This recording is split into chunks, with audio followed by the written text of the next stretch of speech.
Hello friends, my name is Mukesh Chawla और आप सभी का यूटिलिटेरियन आईएएस में स्वागत है। आई होप आप हमारे इस इनिशिएटिव को और इस लेक्चर सीरीज़ को रेगुलर बेसिस पे देख रहे हैं, रिवाइज कर रहे हैं, लाइक कर रहे हैं, शेयर कर रहे हैं। चलिए वक्त को ज़ाया ना करते हुए और वक्त को ध्यान में रखते हुए इस वीडियो की तरफ बढ़ते हैं और देखते हैं कि आज की वीडियो में हम क्या क्या पढ़ने वाले हैं। Let's see. सबसे पहले अभी तक हमने क्या क्या पढ़ा है। अभी तक हमने ऑर्बिट्स के बारे में पढ़ा और साथ साथ हमने ये देखा कि उन ऑर्बिट्स में इन स्पेस क्राफ्ट्स को कौन कौन से लॉन्च व्हीकल जो कि इसरो ने डेवलप करे हैं, इसरो ने बनाए हैं, उन सब के बारे में पढ़ा। और आज की इस वीडियो में हम क्या पढ़ने वाले हैं? आज की इस वीडियो में हम स्पेस क्राफ्ट के बारे में पढ़ने वाले हैं और साथ साथ इनका classification on the basis of ISRO, यानी इसरो ने किस बेसिस पे इनको क्लासिफाई करा है। और साथ साथ हम ये देखेंगे कि इनके क्या एप्लीकेशंस हैं, क्योंकि यही स्पेसक्राफ्ट हमें बहुत सारी एप्लीकेशंस प्रोवाइड करते हैं, इनके बहुत सारे यूजेस हैं। ठीक है, तो सबसे पहले आता है इसरो सैटेलाइट्स प्रोग्राम में आता है हमारा सबसे पहले कम्युनिकेशन सैटेलाइट आती है। ठीक है, यानी जिसमें हम अलग अलग तरीके की कम्युनिकेशन सैटेलाइट्स के बारे में देखेंगे और हम उन्हीं सैटेलाइट्स पे फोकस करेंगे जो कि रिसेंटली यानी जिनको अभी ज़्यादा टाइम नहीं हुआ है लॉन्च करे हुए। ठीक है, उसके बाद आती है अर्थ ऑब्जर्वेशन सैटेलाइट्स। हम अर्थ ऑब्जर्वेशन सैटेलाइट्स के बारे में देखेंगे और उन सैटेलाइट्स के बारे में जानने के बाद हम ये देखेंगे कि इनकी एप्लीकेशन क्या है, क्योंकि स्पेसक्राफ्ट बनाने का रीज़न ही यही है ताकि उनको यानी हम स्पेस का क्या करें, यूटिलाइज कर सके for our convenient, for our different applications. ठीक है, उसके बाद अदर सैटेलाइट्स में हम देखेंगे एक्सपेरिमेंटल सैटेलाइट्स या मैं कहूँ स्मॉल सैटेलाइट्स, और उसके अलावा अलग अलग और भी सैटेलाइट्स हैं जो अलग अलग इंस्टीट्यूशंस बनाते हैं और यूनिवर्सिटीज़ बनाती हैं। उसके बाद आता है हमारा space science and exploration. That means कि स्पेस को यानी ये जो सैटेलाइट्स हैं जो हम इनके बारे में मैंने आपको बताया, ये जो सैटेलाइट्स हैं वो किससे रिलेटेड हैं? जो कि अर्थ को ऑब्जर्व करती हैं, यानी अर्थ से रिलेटेड जो भी काम हो रहा है, यानी स्पेस का यूज जो हो रहा है for the purpose of earth. That means अगर मैं बात करूँ कम्युनिकेशन सैटेलाइट, कम्युनिकेशन में हम क्या कर सकते हैं? टेलीविजन का यूज कर सकते हैं, DTH वगैरह का यूज कर सकते हैं। ठीक है, ये सारी चीज हमें सैटेलाइट्स प्रोवाइड करती हैं। और अगर मैं बात करूं स्पेस एक्सप्लोरेशन में, स्पेस एक्सप्लोरेशन का मतलब ही यही है कि जो भी सैटेलाइट सिर्फ अर्थ से बाहर जो भी एक्सप्लोर करेगी उन सैटेलाइट के बारे में देखेंगे। तो सबसे पहले आती है इसमें mom, that means Mars orbiter mission. ठीक है, उसके बाद है चंद्रयान 1, चंद्रयान 2, एस्ट्रोसैट्स, एंड उसके बाद हम देखेंगे इनकी वाइड एप्लीकेशन।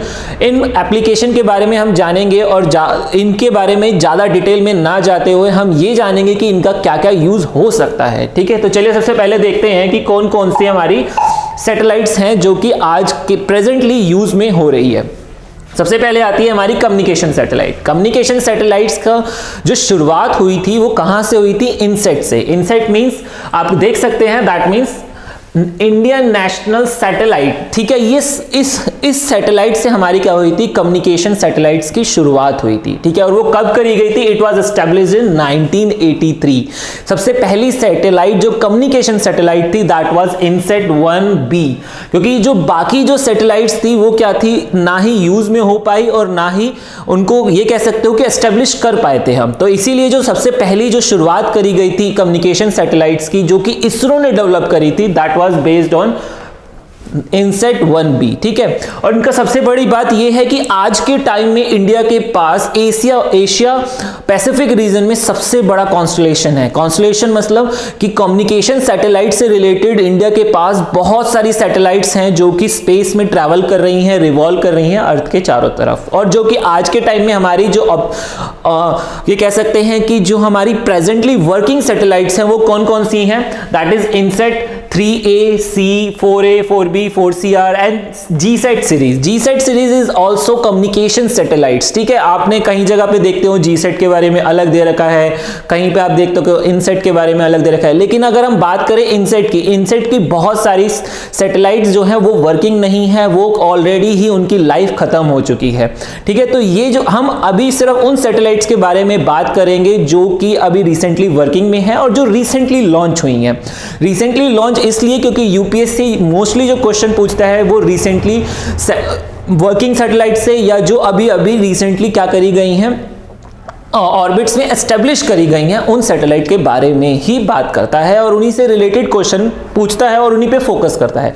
तो इससे पहले हम सबसे पहले देखते हैं कि कौन कौन से इनकी एप्लीकेशंस हैं, यानी हमारी जो भी कम्युनिकेशन सैटेलाइट्स हैं उनका क्या क्या यूज करा जा सकता है, हम उनको एस्टेब्लिश करते हैं तो क्यों करते हैं। तो सबसे पहले आता है हमारा कम्युनिकेशन सैटेलाइट्स की एप्लीकेशंस। उसकी सबसे पहला है टेलीकम्युनिकेशन। टेलीकम्युनिकेशन में आज हमें पता है कि आज के टाइम में हम यहां से बैठे बैठे कहीं पे भी ऑल ओवर दी वर्ल्ड कहीं पे भी बात कर सकते हैं। क्यों कर सकते हैं? Just because of these satellites, क्योंकि यही सैटेलाइट्स क्या करती है, हमारे सिग्नल्स को एक कंट्री से दूसरी कंट्री, एक प्लेस से दूसरे प्लेस तक हमें पहुंचा सकती है। ठीक है, इसके अलावा मैं जस्ट एक आपको एग्जांपल बता रहा हूं, ये कोई स्पेसिफिक नहीं है कि इनका फोन के पर्पज से ही यूज होता है, और भी बहुत सारे यूजेस देखने को मिलते हैं, जैसे television broadcasting, satellite news gathering. News gathering मतलब आपने कहीं पे न्यूज गैदर करी किसी और कंट्री में और हमें उन्हें क्या करना है, इंडिया में शो करना है, तो वो भी क्या करा जा सकता है, कम्युनिकेशन सैटेलाइट्स का यूज करके हम कर सकते हैं। उसके अलावा सोसाइटल एप्लीकेशन, वेदर फोरकास्टिंग या डिजास्टर के बारे में अगर हमें जानना हो, और डिजास्टर हमें पता है कि हमें ये पता है कि डिजास्टर आ सकता है, लेकिन हम क्या करना है, अब हमें उन्हें लोगों तक पहुंचाना है, तो वो हम कैसे करेंगे, by using this communication satellites. उसके अलावा रिसर्च एंड रेस्क्यू ऑपरेशन के लिए भी ये सैटेलाइट्स, कम्युनिकेशन सैटेलाइट्स यूज होती हैं। तो सबसे पहले हम बात करेंगे कौन सी सैटेलाइट के बारे में, CMS-01, जो कि अभी रिसेंटली ही लॉन्च हुई है, अभी आपने इसके बारे में न्यूज में पढ़ा भी होगा। तो सबसे बड़ी बात क्या है, it is a communication satellite, और ये कैसे काम करती है, it works in extended C band. ठीक है, सी बैंड क्या होता है, अभी हम देखेंगे कि ये क्या होता है और कहां से आता है। ठीक है, और उसके बाद जो नेक्स्ट हमारा आता है, नेक्स्ट इज इसका कवरेज क्या है। ये जो हमारी सैटेलाइट है CMS-01, ये कितना कवर कर सकती है, this satellite can cover Indian mainland और Andaman and Nicobar and Lakshadweep. That means वो इंडियन मेनलैंड को कवर कर सकती है, और जो हमारे आइलैंड्स हैं लक्षद्वीप एंड अंडमान एंड निकोबार, इनको भी कम्युनिकेशन प्रोवाइड कर सकती है। That means it can cover these areas. ठीक है, यानी इसकी अभी एक्सटेंडेड रेंज नहीं है, सिर्फ ये इतना ही एरिया कवर करेगी। ठीक है, और इसके बाद जो सबसे इंपॉर्टेंट चीज आती है, what is C band. C band में हमें सबसे पहले हमें ये जानना जरूरी है कि बैंड फ्रीक्वेंसीज होती क्या है। अच्छा, आपने कभी सुना होगा या आपने कभी बचपन में पढ़ा होगा कि हम जो सुन सकते हैं उसकी जो रेंज होती है वो कितनी होती है, 20 hertz to 20,000 hertz. What is this hertz, what is this 20 to 20,000 hertz, these are the frequencies. Frequencies क्या होती हैं, frequency is the number of waves. Waves मतलब एनर्जी। ठीक है, कहने का मतलब है कि आपने वेव्स के बारे में पढ़ा होगा। वेव्स यानी जैसे कि हमारी ओशियंस में जनरेट होती हैं। ठीक है, it's a kind of waves. ठीक है, यानी वो एक एग्जांपल है वेव का। उसी तरीके से जो हमारी एनर्जी होती है वो अलग अलग फॉर्म में ट्रैवल करती है। तो यहां पर जो हमारी फ्रीक्वेंसी होती है सी बैंड की, उससे पहले आपको पता होगा कि ये सारी फ्रीक्वेंसीज कहां से जनरेट होती हैं, these are generated from the particular source. ठीक है, ये एक सोर्स होते हैं जो अलग अलग फ्रीक्वेंसी की एनर्जी को जनरेट करते हैं। ठीक है, उसके लिए हमें एक पर्टिकुलर सेटअप बनाना पड़ता है। उसी तरीके से ये सैटेलाइट भी क्या करती हैं, इन जब एक पर्टिकुलर सी बैंड में काम कर रही है, या जो आपने पढ़ा होगा का बैंड या कू बैंड के में काम कर रही हैं, तो ये क्या होता है, ये फ्रीक्वेंसी रेंज होती है। फ्रीक्वेंसी रेंज मतलब कि ये इतनी नंबर ऑफ वेव्स एक सेकेंड में जनरेट कर सकती हैं। ठीक है, दैट मीन्स आप देखते हैं कि जो हमारी विजिबल रेंज होती है, that lies between this range. ठीक है, ये हमारी विजिबल रेंज की क्या है, I mean this is the range of our visible frequency. Visible mean जो भी आप सराउंडिंग में देख सकते हैं। ठीक है, उसकी जो, और जब हम देखते हैं फ्रीक्वेंसी के बारे में, फ्रीक्वेंसी क्या बताती है कि हमारे पास से जब वो, यानी कहीं से एक वेव जनरेट हो रही है, तो वो एक सेकंड के अंदर नंबर ऑफ, यानी इतनी नंबर ऑफ वेव्स एक सेकंड में जनरेट हो सकती हैं। ठीक है, तो यहां पर हम बात करते हैं का और कू बैंड की। कू बैंड की जो रेंज होती है, अगर हम बात करें सी बैंड की, तो सी बैंड की जो रेंज होती है वो कितनी होती है, सी बैंड की जो रेंज होती है that is approx 4 to 8 gigahertz. ठीक है, यानी 4 to 8 गीगाहर्ट्ज। गीगाहर्ट्ज आप जानते हैं, गीगा मतलब 10⁹9। ठीक है, यानी वो एक सेकेंड में हमारी इतनी फ्रीक्वेंसी जनरेट कर सकती हैं। और उसी तरीके से जो कू बैंड है उनकी रेंज क्या होती है, 12 to 18, और का की जो होती है दैट इज 26 to 40।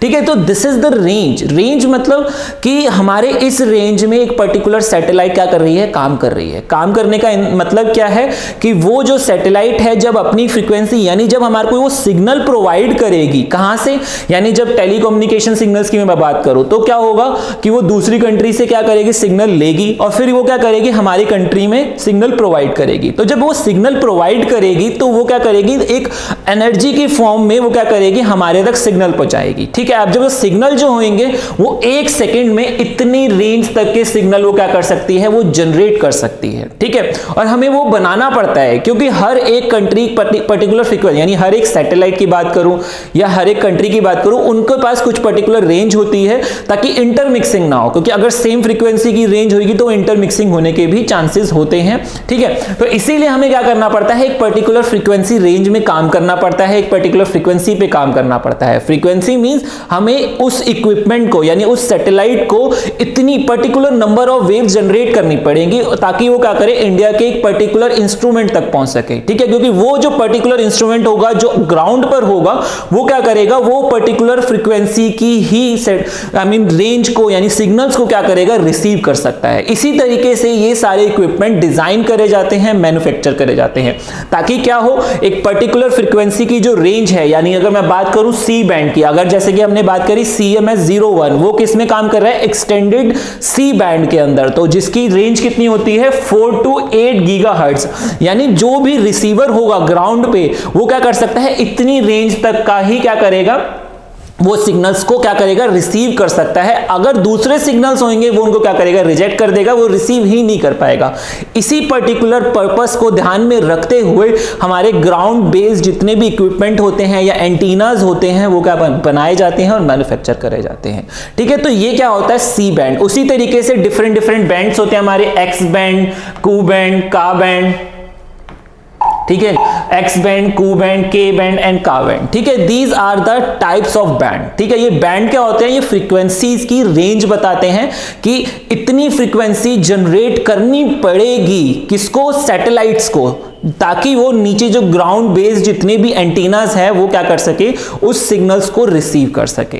और जब उसमें बता दिया गया है कि वो एक्सटेंडेड सी बैंड पे काम कर रहा है, दैट मींस वो इतनी फ्रीक्वेंसी जनरेट कर रहा है, यानी उसकी जो फ्रीक्वेंसी की जो रेंज होएगी वो इसके बीच में लाइक करेगी। ठीक है, चलिए देखते हैं नेक्स्ट क्या आता है। Next is it salient feature. Salient feature में सबसे पहले है कि ये कब लॉन्च करेगी, जैसे कि मैंने बताया कि अभी ये रिसेंटली लॉन्च ही करी गई है, तो उसकी जो लॉन्च डेट थी दैट वाज द 17 दिसंबर 2020। ठीक है, उसके बाद आता है हमारे इसकी लॉन्च व्हीकल। कौन सी लॉन्च व्हीकल थी, that was the PSLV XL C50। C50 means इसकी जो PSLV को अभी तक 52 जो हमारी सैटेलाइट वो क्या कर चुकी है, लॉन्च कर चुकी है, लेकिन 50 सक्सेसफुल रही है। ठीक है, और XL जो PSLV XL है उसके बारे में हम ऑलरेडी पढ़ चुके हैं। हमने अपनी लास्ट वीडियोस में हमने यही देखा था कि कौन कौन सी जो हमारे स्पेस शटल है उनके वेरिएंट्स देखे थे कि वो कौन कौन से वेरिएंट्स हैं, उनमें क्या क्या फीचर्स होते हैं, हमने अपनी लास्ट वीडियो में यही सब देखा था। ठीक है, उसके बाद जो इसकी नेक्स्ट है हमारी क्या है कि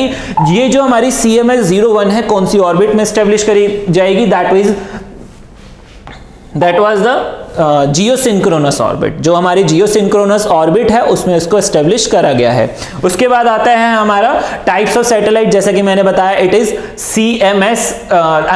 CMS-01, that means communication satellite. ठीक है, इसको क्या करा गया है, ये कम्युनिकेशन सैटेलाइट है। और इसके साथ साथ इसका जो सबसे इंपॉर्टेंट जो हमारे माइलस्टोन क्या है, यानी इसकी खास बात क्या है, जो हमारी PSLV C50 है, जो इसकी खास बात क्या है, इसकी सबसे खास बात क्या है कि जो हमारी SDSC सहार जो हमारा सतीश धवन स्पेस सेंटर है, वहां से अभी तक हमारी क्या करी गई है, 77th फ्लाइट अभी तक लॉन्च हो चुकी है। यानी जो भी हमारे यानी एक वो पर्टिकुलर क्या है स्टेशन है और वहां से क्या करा गया है, 77th फ्लाइट को लॉन्च करा जा चुका है। ठीक है, और उसके बाद क्या आता है इसका नेक्स्ट जो फीचर है, क्या ये 52nd फ्लाइट थी PSLV की। और इसके बाद जो इसका नेक्स्ट फीचर है that was the 42nd communication satellite थी इंडिया की। ठीक है, जो CMS-01 है जो कि एस्टेब्लिश करी जा चुकी है 17 दिसंबर 2020 को। ये क्या था, ये कम्युनिकेशन सैटेलाइट थी और ये कौन से नंबर की थी, 42nd। ठीक है। अभी तक हमारी कुछ ही सैटेलाइट्स जो हैं कम्युनिकेशन सैटेलाइट ऑपरेशनल हैं, लेकिन अभी तक हम क्या कर चुके हैं, 40 सेकंड कर चुके हैं। हर एक स्पेसक्राफ्ट की या सैटेलाइट की एक पर्टिकुलर लाइफ होती है, उस लाइफ के बाद वो क्या होता है, वो ऑटोमेटिकली वर्क करना बंद कर देता है। तो जो हमारी ऑपरेशनल थी वो मैं अभी आपको दिखा चुका हूं कौन कौन सी हमारी सैटेलाइट्स ऑपरेशनल है, ठीक है। उसके बाद जो इसकी खास बात क्या है इसकी, दैट वाज द जो हमारी PSLV XL वेरिएंट है उसकी सेकंड फ्लाइट थी, ठीक है, यानी उसकी 20 सेकंड फ्लाइट थी, ठीक है। चलिए देखते हैं इसके बाद हमारा जो नेक्स्ट जो है दैट इज GSAT 30 जो है हमारे, इसमें क्या खास बात है और हम किसके बारे में क्यों पढ़ रहे हैं, ठीक है। तो अभी तक जो कम्युनिकेशन सैटेलाइट हैं, हम ज़्यादा दूर नहीं जाएंगे, हम ज़्यादा पास्ट में जाएंगे, हम हार्डली 2 से 3 साल की जो अभी तक प्रीवियसली लॉन्च सैटेलाइट्स हैं उनके बारे में ही पढ़ेंगे। क्यों? क्योंकि यूपीएससी क्या करता है, अगर मैं यूपीएससी की बात करूँ वो ज़्यादा पास्ट में नहीं जाएगा, इवन मैं बात करूँ वो कई बार तो रिसेंटली बेस्ड क्वेश्चन पूछ लेता है और कई बार वो 2-3 साल पुराने क्वेश्चन भी, यानी 2-3 साल पुरानी कोई चीज होगी और करंट अफेयर में रही होती है तो वो उससे रिलेटेड भी क्वेश्चन पूछ लेता है। दैट डिपेंड्स कि वो न्यूज जो है, वो चीज जो है वो रिसेंटली न्यूज में कब रही है, ठीक है। तो उसके लिए हम सबसे पहले GSAT के बारे में पढ़ रहे हैं। GSAT जो है it is ISRO's enhanced version, यानी इसरो ने क्या कर रहा है, GSAT 30 को क्या कर रहा है, it is enhanced version. Enhanced version क्यों है? क्योंकि इसमें स्पेशल तरीके का एक 13K माइक्रोचिप कह सकते हो या ये कह सकते हो कि इसमें इक्विपमेंट जो है वो काफी अपग्रेडेड वर्जन का लगाया है। और इसकी सबसे खास बात क्या है कि ये जियो स्टेशनरी ऑर्बिट में एस्टेब्लिश करी गई है और वो C और Q बैंड में काम कर रहा है, यानी उसमें जो इक्विपमेंट्स हैं वो C बैंड की फ्रीक्वेंसी रेंज को भी, यानी उस सिग्नल्स को क्या कर सकते हैं, ट्रांसमिट कर सकते हैं और Q बैंड के भी सिग्नल्स को ट्रांसमिट कर सकते हैं। और सबसे खास बात क्या है कि again it is the heritage of INSAT and GSAT series, यानी ये GSAT सीरीज और इनसेट सीरीज जो हमारी पिछले काफी टाइम से चलती आ रही है, ये उसी का ही क्या है, नेक्स्ट वर्जन है, ठीक है। क्योंकि it is a heritage. Heritage का मतलब क्या है, वहां से कुछ चीजें उन्होंने वहां से ली और कुछ उसको अपग्रेड कर दिया, यानी कुछ पुरानी टेक्नोलॉजी चल रही थी उसको क्या करा गया, अपग्रेड करा गया, या फिर कुछ पुरानी टेक्नोलॉजी को ही उसमें इनबिल्ट करा गया है, ठीक है। उसके बाद जो इसका नेक्स्ट फीचर है, नेक्स्ट फीचर क्या आता है, GSAT is to serve as a replacement to INSAT 4A जो हमारी पुरानी जो सैटेलाइट थी वो क्या करेगी, ये जो GSAT 30 है वो इसको रिप्लेस कर देगी, ठीक है। और क्यों करेगी? क्योंकि इसका कवरेज जो है वो काफी ज्यादा है। जो पुरानी सैटेलाइट थी वो उनका कवरेज कम था, अब क्या कर रहे हैं हम, धीरे धीरे इनका कवरेज बढ़ा रहे हैं ताकि हम हमारे अगर टेलीविजन अगर मैं बात करूं, हमारे बहुत सारे चैनल्स थे जो गवर्नमेंट के चैनल्स हैं या रेडियो चैनल्स हैं, वो क्या करते हैं, हम बाहर भी दूसरी कंट्रीज में भी ब्रॉडकास्ट करते हैं। तो अगर हम अपने उनको दूसरे कंट्रीज में ब्रॉडकास्ट करना चाहते हैं तो उसके लिए सबसे इंपॉर्टेंट चीज यही होती है कि हमारी सैटेलाइट की कवरेज ज्यादा होनी चाहिए, ठीक है। तो देखते हैं कि इसकी कवरेज क्या है। इसकी कवरेज की बात करें तो, और जो ये हमारी जो बेसिकली इसको बनाया किस लिए गया था, it is design and optimise to maximise the number of transponders on the spacecraft, ठीक है। ये इसी पर्पस के लिए ही बनाई गई है। तो इसकी कवरेज क्या आती है देखते हैं। This is the basic picture of our GSAT 30। लेकिन इससे पहले इसके बारे में हमें ज्यादा जानने की जरूरत नहीं है क्योंकि यूपीएससी आपसे कभी भी बेसिकली इनके बारे में नहीं पूछेगा कि सैटेलाइट्स कैसी हैं या स्पेस जो आपके स्पेसक्राफ्ट्स हैं वो कैसे दिखने में है, या उनसे रिलेटेड कुछ नहीं पूछेगा। आपको बेसिक स्टेटमेंट दी जाएगी और that will be general statement, या फिर उनकी एप्लीकेशन पूछी जाएगी अगर बहुत ज्यादा इंपॉर्टेंट है तो, अदरवाइज वो इतना डीप में नहीं जाएगा, ठीक है। Next is it's coverage. Coverage मैंने बताया कि जैसे कि जो हमारा Q बैंड है वो क्या कर रहा है, वो सिर्फ इंडिया तक ही, यानी उसकी जो कवरेज है वो किसमें है, बेसिकली मेनलैंड को कवर करता है और आइलैंड्स को कवर करता है। और वो कौन सा जो बेसिकली जो कौन सा एंटीना है जो उसको ये चीज प्रोवाइड करता है, that is dual graded reflector antenna, ठीक है। और जो हमारा C बैंड है, C बैंड क्या करता है, it provides extended coverage. Extended coverage कैसे, जो भी यानी इस पर्टिकुलर स्पेसक्राफ्ट से जो हमारे सिग्नल जाएंगे वो क्या करेंगे, वो एशिया की बहुत सारी कंट्रीज तक सिग्नल प्रोवाइड कर सकते हैं, इवन ऑस्ट्रेलिया तक को भी वो क्या कर सकते हैं, सिग्नल प्रोवाइड कर सकते हैं। दैट मींस हमारी जो सैटेलाइट है वो एक पर्टिकुलर ऑर्बिट में प्लेस करी गई है, ठीक है, और वो क्या करेगी, वो इतने उसकी जो रेंज है, रेंज कह सकते हो, या फिर उनकी जो वाइडनेस है वो इतनी ज़्यादा है कि वो इंडिया में भी सिग्नल ट्रांसमिट कर सकती है और उसके साथ साथ वो ऑस्ट्रेलिया और एशिया में भी अपने सिग्नल्स तक ट्रांसमिट कर सकती है, ठीक है। तो इसके बाद इसके जो सबसे इंपॉर्टेंट चीज़ है इसके सैलिएंट फीचर की बात करें तो जैसा कि मैंने बताया कि ये भी हमारी जो सैटेलाइट है वो कब लॉन्च करी गई थी, जनवरी 17, 2020, दैट मीन्स वो इसी साल ही लॉन्च करी गई है। तो और मैंने जैसे कि बताया कि हम ज़्यादा पास में नहीं जाएंगे, एटलीस्ट 2 से 3 साल पुरानी सैटेलाइट्स के बारे में जरूर देखेंगे। इसके बाद जो नेक्स्ट आता है इसका मास कितना है, दैट इज 3357 kg। उसके बाद इसके जो नेक्स्ट फीचर्स हैं दैट इज इसने कौन सी सैटेलाइट, ये जो सैटेलाइट है वो काफ़ी हैवी होने की वजह से ये इंडिया की जो GSLV या PSLV उसने लॉन्च नहीं करा है, इसको बाहर जो है हमारी पर्टिकुलर यानी जो हमारी जो एरियने है सैटेलाइट व्हीकल है उसके थ्रू लॉन्च कराया गया है। और वो कहाँ से करवाया गया था, that is from the French Guiana. और इससे पहले भी हमारी 1-2 सैटेलाइट्स हैं जिनको बाहर से ही लॉन्च कराया गया है। क्यों? क्योंकि हमारी जो स्पेस शटल्स हैं, हमारे जो स्पेस क्राफ्ट्स हैं जो कि हमारे सैटेलाइट्स को पर्टिकुलर ऑर्बिट में एस्टेब्लिश करते हैं, उनकी एक पर्टिकुलर कैपेसिटी है और जो कि हम पढ़ चुके हैं, ठीक है। उस पर्टिकुलर कैपेसिटी की रेंज से बाहर होने के बाद हमें वो जो सैटेलाइट्स यानी स्पेस शटल्स हैं वो क्या कर सकते हैं, वो इन सैटेलाइट्स को एस्टेब्लिश नहीं कर सकते। इसीलिए हमें क्या जरूरत पड़ती है, हमें बाहर के स्पेस क्राफ्ट यानी स्पेस शटल्स की जरूरत पड़ती है हमारी कुछ पर्टिकुलर सैटेलाइट्स को पर्टिकुलर ऑर्बिट में एस्टेब्लिश कराने के लिए, ठीक है। और सबसे खास बात क्या है, इसको जियोसिंक्रोनस ऑर्बिट में एस्टेब्लिश करा गया है। Again it is a telecommunication satellite, ठीक है। टेलीकम्युनिकेशन पर्पस के लिए यूज करा जाएगा इसे, ठीक है। चलिए देखते हैं नेक्स्ट इसका फीचर क्या है। इसकी जो मिशन लाइफ है दैट इज 15 ईयर, ठीक है। 15 ईयर तक ये सैटेलाइट क्या करेगी, हमारे उस पर्टिकुलर यानी जियोसिंक्रोनस ऑर्बिट में क्या करेगी, रिवॉल्व करेगी। इन केस अगर इसके अंदर कोई डिफॉल्ट या कोई बेसिकली कोई प्रॉब्लम या कोई इशू क्रिएट नहीं होता है तो तब तक ये सैटेलाइट नॉर्मली वर्किंग रहेगी, तो 15 ईयर्स तक ये काम कर सकती है। अब इसके बाद जो इसका सबसे बड़ी खास बात क्या है कि इसकी एप्लीकेशन क्या है। और सबसे इंपॉर्टेंट चीज, जो भी आज के टाइम में सैटेलाइट बन रही है वो ज्यादातर इसरो के थ्रू ही बनती है और इसरो ही क्या करता है, इन सबको मैनेज करता है, ठीक है। और सबसे खास बात क्या है, इसकी एप्लीकेशन क्या है, it is use for telecommunication, ठीक है। टेलीविजन पर्पस के लिए भी इसको यूज करा जा सकता है, टेलीपोर्ट सर्विसेज के लिए, डिजिटल न्यूज के लिए करा जा सकता है, उसके अलावा DTH सर्विस प्रोवाइड करने के लिए भी इन सब का यूज इस सैटेलाइट का यूज करा जा सकता है, ठीक है। तो इसके बाद जो नेक्स्ट है, मैंने बताया कि जैसे कि जो कू बैंड में भी ये काम करती है। और कू बैंड की खास बात क्या है, इट कैन बी यूज जो इसके सिग्नल्स हैं वो किस लिए यूज कर सकते हैं, फॉर ग्राउंड ट्रैकिंग पर्पसेस, ठीक है। यानी ग्राउंड ट्रैकिंग पर्पस के लिए भी इनका यूज करा जा सकता है।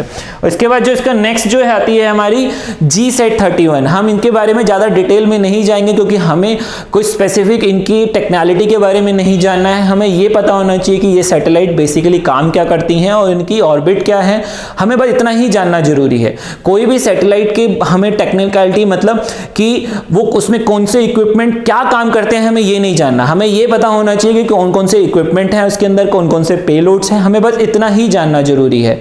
हम अगर एक एक चीज के बारे में जानने लगेंगे तो हमारे लिए वो चीज बहुत ज्यादा हो जाएगी और UPSC पर्सपेक्टिव से नहीं रहेगी। तो इसीलिए हम इतना जरूर जानेंगे कि ये सैटेलाइट्स जो हैं यानी जो ये स्पेस क्राफ्ट हैं वो किस ऑर्बिट में किस स्पेस शटल ने इनको एस्टेब्लिश करा है और ये क्या क्या पर्पस के लिए यूज करी जाती है। हमें इतना तो एटलीस्ट पता होना ही चाहिए, क्योंकि अगर आप प्रीवियस ईयर के क्वेश्चन पेपर देखेंगे तो आपको ये जरूर पता चलेगा कि इन सैटेलाइट की जो एप्लीकेशन है वो इन एप्लीकेशन को अगर हम देखें तो कई बार ऐसे ऐसे क्वेश्चन प्लेस करे गए हैं जो कि उनकी एप्लीकेशन के बारे में पूछा गया और डीप पूछा गया है। तो उन चीजों को ध्यान में रखते हुए हमें इतना तो जानना जरूरी है। वो भी देखेंगे हम कैसे कि वो मैं आपको दिखाऊंगा कि क्वेश्चंस के थ्रू कि कैसे इनकी डीप यानी जो डीप एप्लीकेशंस पूछी जाती हैं, किस तरीके से ये काम आते हैं ये स्पेसक्राफ्ट, तो वो भी हम देखेंगे, ठीक है। तो सबसे पहले नेक्स्ट जो आता है, it can be used basically it is continuity to operational services on some of the in orbit satellite, ठीक है। ये क्या है, दिस इज द GSAT-31 की जो क्या है ये हमारी GSAT-31 इज कॉन्फ़िगर्ड, जैसे कि मैंने बताया जो 30 थी वो क्या था, i3 के बस स्ट्रक्चर पे काम कर रही थी, that was the upgraded version of i2k। And what is i2k? i2k is basically a kind of equipment जो एक पर्टिकुलर स्ट्रक्चर है, या कह सकते हैं कि पर्टिकुलर हमारे पास एक इंस्ट्रूमेंट है, ठीक है। हर एक धीरे धीरे आप देखते हैं, अगर मैं टेलीफोन की बात करूं, आप कभी देखते थे कि टेलीफोन, कभी आप एक नॉर्मल से ही बात करें एप्पल की, तो एप्पल धीरे धीरे क्या करता है, नए नए रेंज निकालता है और उनमें सब कुछ ना कुछ नया अपग्रेडेशन होता है। उसी तरीके से जो हमारा IK30 था, that was the upgraded version of GSAT-31, ठीक है। जो GSAT-30 है that is the upgraded version of GSAT-31, ठीक है। एंड इसकी कैपेबिलिटी क्या है, it is basically this satellite with augment the Ku band, ठीक है। ये क्या कर रहा है, कू बैंड ट्रांसपोजर को क्या कर रहा है, ऑगमेंट कर रहा है, यानी उसके साथ साथ वो उसको क्या करता है, प्रोवाइड करता है। कू बैंड का जो हमारे, मैंने भी आपको बताया कि कू बैंड होता क्या है, का बैंड क्या होता है, सी बैंड क्या होता है, तो वो सारी चीज जो है इस सैटेलाइट के थ्रू प्रोवाइड करी जाएगी। कौन सी, लेकिन यहां पर जो सिर्फ है वो कू बैंड को ही प्रोवाइड कर रहा है, यानी कू बैंड में ही ये क्या कर सकता है, अपने सिग्नल्स को ट्रांसमिट कर सकता है। और सबसे खास बात क्या है इसकी अगर बात करें, it is highly versatile with a unique configuration providing flexible frequency segment and flexible coverage। Means इसकी जो खास बात यही है कि ये जो हमारे क्या है, यानी मैंने बताया था कि ये क्या कर सकता है, हमारी एक पर्टिकुलर रेंज है, कू बैंड की बात करूं या सी बैंड की बात करूं, सी बैंड की अगर बात करूं तो उसकी जो रेंज होती है वो कितनी है, 4 to 8 गीगाहर्ट्ज, ठीक है। अब जब 4 to 8 गीगाहर्ट्ज में हमारी कोई भी हमारी सैटेलाइट काम कर रही है, तो वो क्या कर सकती है, वो 4 को भी, यानी 4 गीगाहर्ट्ज सिग्नल्स को भी ट्रांसमिट कर सकती है, 4.2, 4.3, 4.4, that is we called flexibility, यानी वो उस रेंज के किसी भी सिग्नल को ट्रांसमिट करने की कैपेबिलिटी रखती है। तो वही चीज हमारे को यहां पर देखने मिलती है, it is versatile with a unique configuration providing a flexible frequency, ठीक है, and flexible coverage. Flexible coverage क्यों है, क्योंकि जब डिफरेंट फ्रीक्वेंसीज क्या करती हैं, डिफरेंट एरिया को ही कवर कर सकती हैं। तो अगर एक पर्टिकुलर फ्रीक्वेंसी की हम सिग्नल्स को ट्रांसमिट करेंगे ग्राउंड पे, तो वो क्या करेगी, पर्टिकुलर एरिया को ही कवर कर सकती है। और अगर मैं दूसरी फ्रीक्वेंसी, यानी अगर मैं 4.3 गीगाहर्ट्ज फ्रीक्वेंसी को ट्रांसमिट करता हूं, तो वो क्या करेगी, वो एक पर्टिकुलर एरिया को कवर करेगी। उसी तरीके से डिफरेंट फ्रीक्वेंसीज क्या करेंगी, वो डिफरेंट पर्टिकुलर एरिया को कवर करने की कैपेबिलिटी रखती हैं। तो यही इसकी खास बात है कि इसके पास फ्लेक्सिबल रेंज है, यानी ये पर्टिकुलर जो हमारी रेंज है हमारी कू बैंड की, वो क्या कर सकते हैं, उस पर्टिकुलर रेंज में कहीं पे भी काम कर सकती है, ठीक है। तो चलिए देखते हैं कि नेक्स्ट इसका फीचर क्या है। It can cover basically Indian mainland and islands, ठीक है। ये सिर्फ इतने ही में ही क्या कर सकती है, कवर कर सकती है। Next, this is the basic picture of our GSAT-31, और जैसे कि मैंने बताया इसके बारे में आपको ज़्यादा जानने की जरूरत नहीं है, बस आपको पिक्चर जरूर पता होनी चाहिए। एंड इसके सेलिएंट फीचर्स क्या हैं, सेलिएंट फीचर्स ये कहते हैं कि it is first, basically it was launched in 6 फरवरी 2019। मैंने जैसे कि बताया कि हम एटलीस्ट पास्ट 2 to 3 ईयर्स की सैटेलाइट्स के बारे में जरूर पढ़ेंगे, तो वही हम पढ़ रहे हैं। और इसका जो नेक्स्ट फीचर है, इसका जो वेट दैट इज 2536 kg, ठीक है, 2536 kg। उसके बाद जो इसका नेक्स्ट फीचर है दैट इज ये, अगेन इसको कौन सी व्हीकल ने लॉन्च करा था, दैट वाज एरियने 5।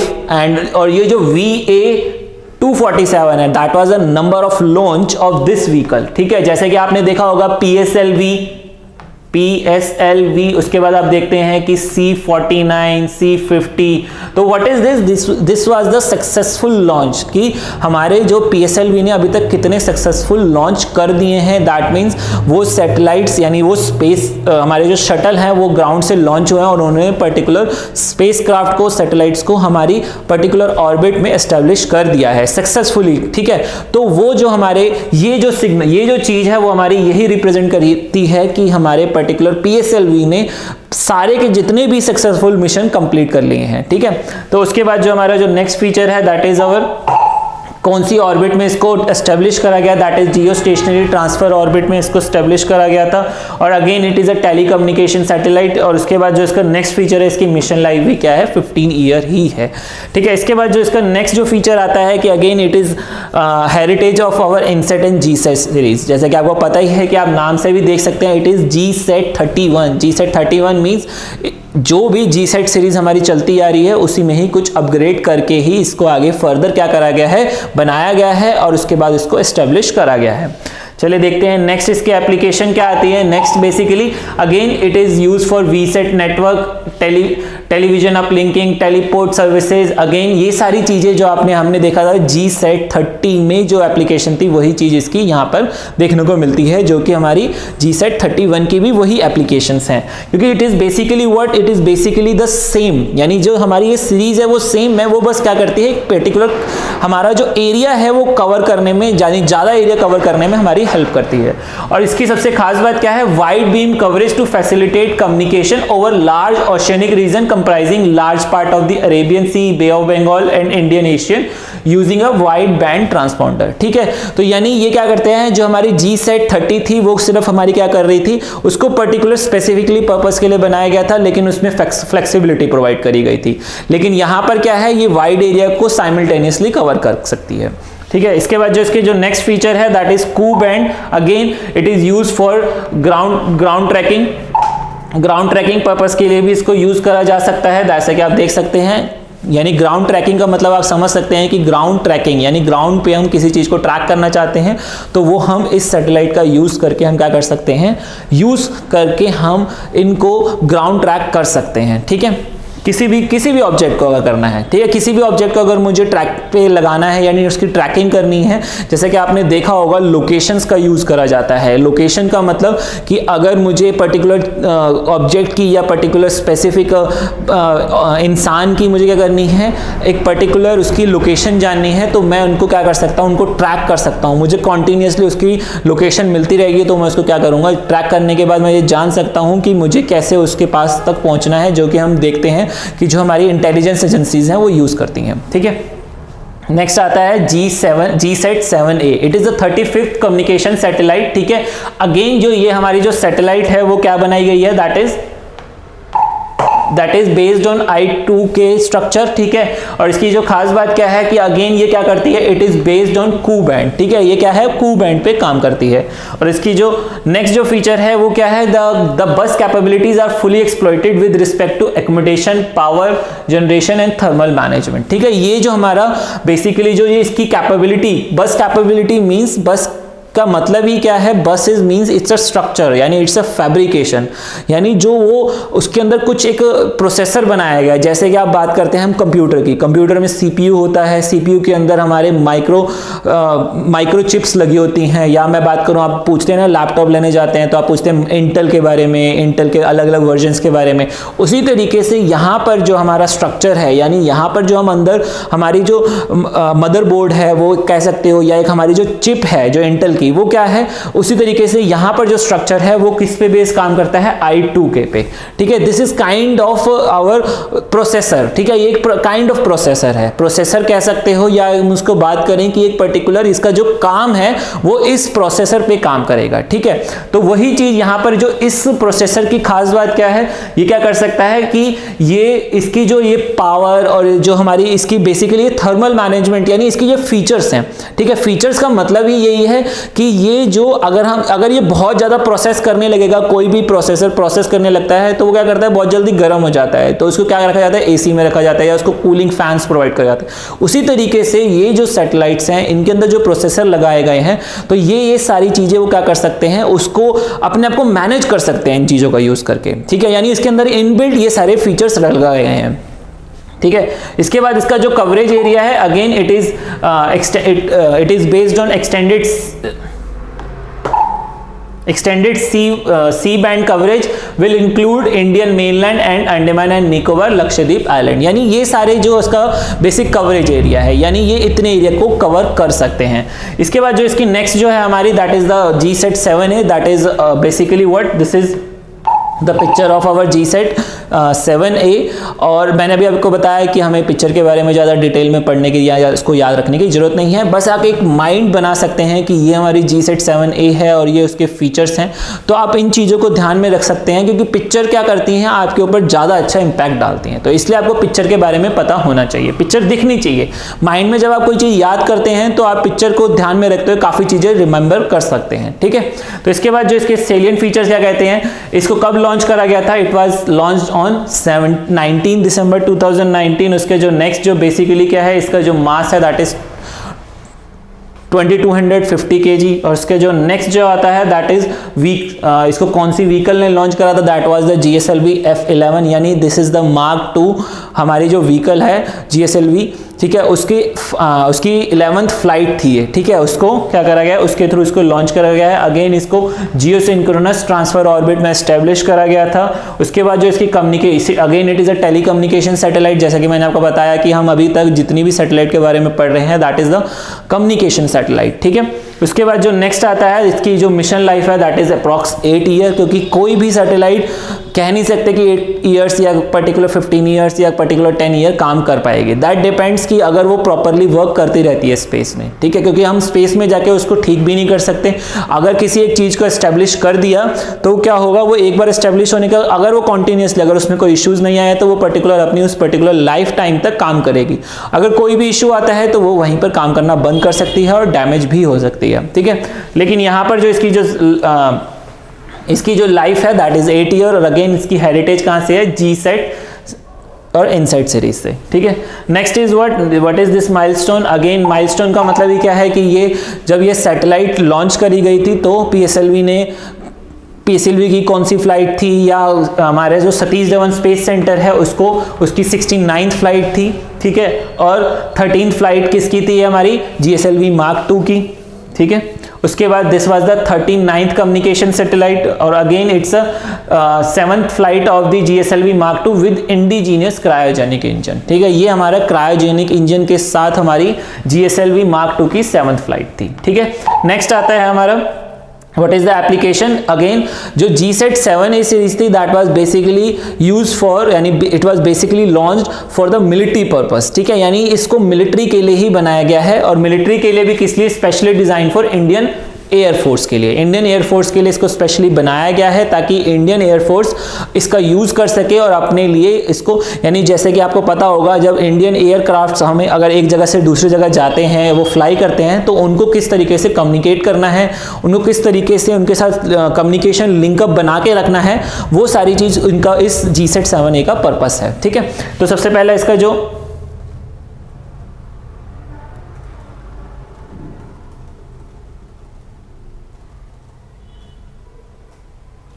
ठीक है।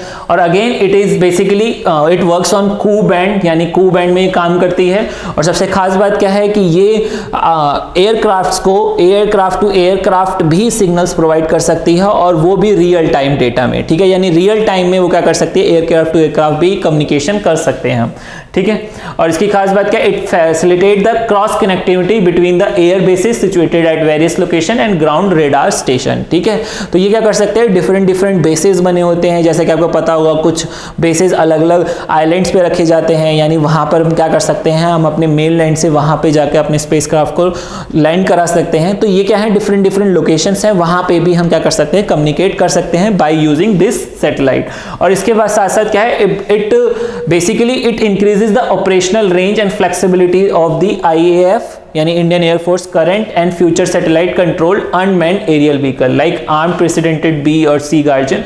These are basically what? These are the unmanned aerial vehicle. वो क्या करते हैं? इससे भी हम अपना इस सैटेलाइट्स का यूज करके हम अपने क्या कर सकते हैं? अनमैन्ड एरियल व्हीकल को भी क्या कर सकते हैं? कम्युनिकेट कर सकते हैं। दैट मीन्स अगर बहुत सारे ऐसे अनमैन्ड एरियल व्हीकल्स होते हैं जिसको हम क्या करते हैं? रिमोट का यूज करके हमको कंट्रोल कर सकते हैं। कुछ ऐसे अनमैन्ड एरियल व्हीकल्स होते हैं जिसको हम सैटेलाइट्स के थ्रू भी कम्युनिकेट कर सकते हैं। सैटेलाइट के थ्रू कैसे? मैं यहां से रिमोट कंट्रोल के थ्रू हमारे जितने भी सिग्नल जाएंगे वो पहले सैटेलाइट तक जाएंगे, और वो सैटेलाइट क्या करेगी? नीचे हमारे जो अनमैन्ड एरियल व्हीकल है उसको कॉन्टिन्यूअसली लिंकअप होने की वजह से वो क्या करेगी? उसको सिग्नल प्रोवाइड करता रहेगा और वो उस तरीके से हमारे कंट्रोल में काम करता रहेगा, ठीक है। तो GSAT 7A का जो सबसे खास बात यही है कि हम इसको अनमैन्ड एरियल व्हीकल जो होते हैं उनको कंट्रोल करने के लिए भी इनका यूज कर सकते हैं। Next is GSAT 11। GSAT 11 के बारे में हम क्यों पढ़ रहे हैं? सबसे पहली चीज इसकी खास बात क्या है कि it is basically works on I6K बस। I6K मतलब 6K क्या कहता है? It says about the weight of the spacecraft, यानी जो स्पेसक्राफ्ट है उसका क्या हमारा वो है वेट है, ठीक है। I2K का मतलब क्या है कि वो उसकी जो रेंज है वो 2000 kg के अंडर आती है। उसी तरीके से हमारी जो I3K स्ट्रक्चर है उसकी जो रेंज है वो 3000 के अंडर आते हैं, यानी 2000 to 3000 के। तो ये जो 6K 4K 3K ये सारी हमारे को क्या रिप्रेजेंट कर रही है यहाँ पर, वो उसका वेट रिप्रेजेंट कर रही है। अगर वेट बढ़ता है तो उसके अंदर अलग अलग इक्विपमेंट, अपग्रेडेड इक्विपमेंट ऐड हो जाते हैं, ठीक है। तो वो बेसिकली इक्विपमेंट के बढ़ने से या इक्विपमेंट के अपग्रेड होने की वजह से ही उनके क्या होते हैं, उनका वेट बढ़ जाता है। तो जब वेट बढ़ता है दैट मींस वो क्या कर रहा है, वो उसमें हमारा नया अपग्रेडेड वर्जन डाला गया है। उसी तरीके से हमारा जो G-SET 11 है वो कौन से बस स्ट्रक्चर पे काम कर रहा है, दैट मींस I6K। और 6K का मतलब क्या है, इसकी रेंज कहां से कहां लाई करते हैं, बिटवीन 5000 to 6000। और ये अभी तक इसरो की सबसे हेवीएस्ट सैटेलाइट रही है, ठीक है। यानी इसको काफी पहले लॉन्च करा गया था, लेकिन ये अभी तक की इसरो की सबसे हेवीएस्ट सैटेलाइट है, ठीक है। और इसकी जो सबसे खास बात क्या है, it is the forerunner in the series of advance communication satellite with multi spot beam antenna and play a vital role in providing broadband services and across the country, ठीक है।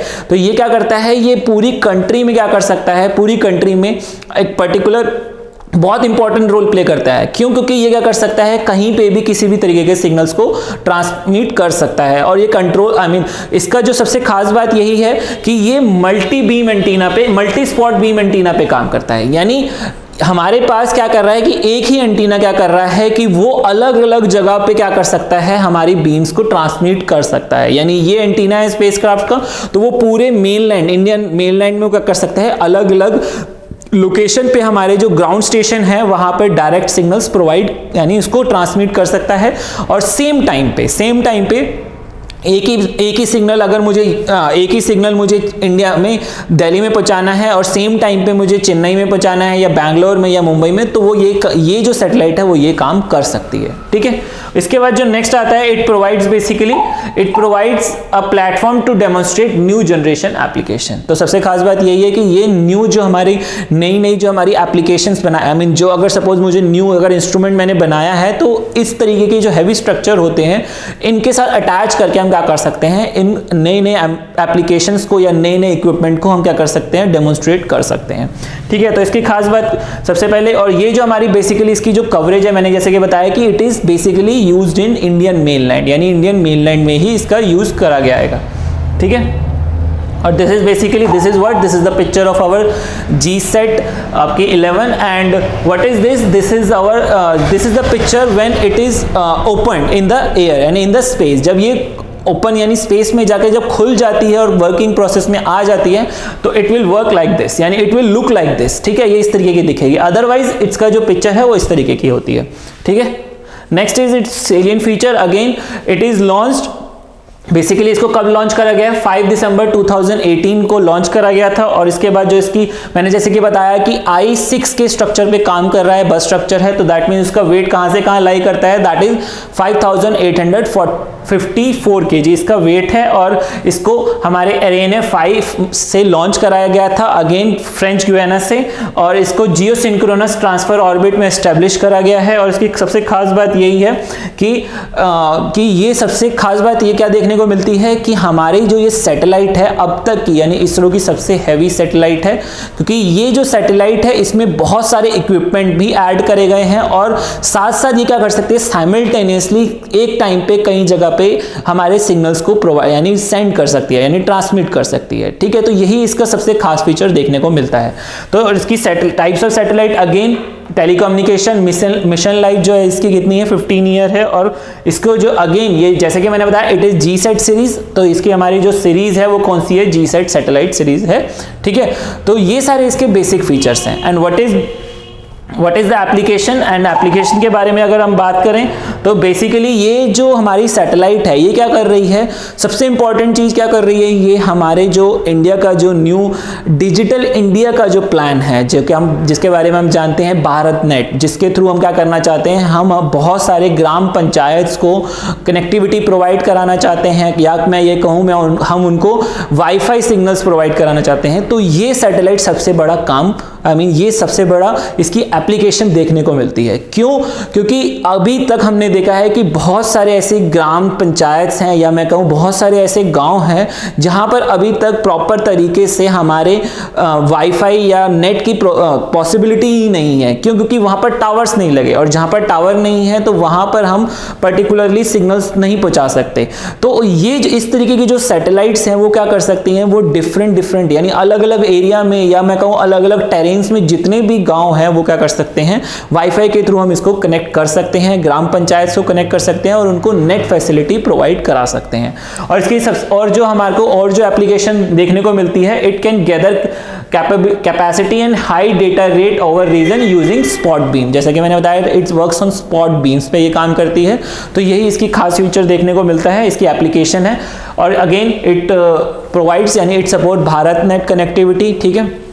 और इसके साथ साथ it works on it has a VSAT terminals, और जिससे क्या होता है कि इसको हम क्या कर सकते हैं, वीसेट टर्मिनल्स की खास बात क्या होती है कि VSAT is what, very small aperture terminal. अब उसमें खास बात क्या होती है कि जब टर्मिनल यानी ये अपर्चर हमारा क्या होता है, वेरी स्मॉल होता है, तो उसमें क्या होता है, एंटीना जो होता है वो ज़्यादा इस तरीके से होता है, ना कि इस तरीके से, ठीक है। इस तरीके से नहीं होगा, वो इस तरीके से होगा, ठीक है। तो इस वजह से क्या होता है, जब हमारा एंटीना का अपर्चर वेरी स्मॉल होगा तो उसमें क्या होता है कि हमारे जो सब्सक्राइबर हैं यानी सब्सक्राइबर का बेस बहुत ज़्यादा बढ़ जाता है। उससे क्यों? क्योंकि हम एक टाइम पे ज़्यादा रेंज के सिग्नल्स को ज़्यादा दूर तक यानी ज़्यादा दूरी तक, और मैं ये कहूं कि ज्यादा डायरेक्शन में हम क्या कर सकते हैं, अपने सिग्नल को ट्रांसमिट कर सकते हैं। तो यही इसकी खास बात है किसकी, हमारे जी सेट इस सीरीज की, ठीक है, G set 7A sorry.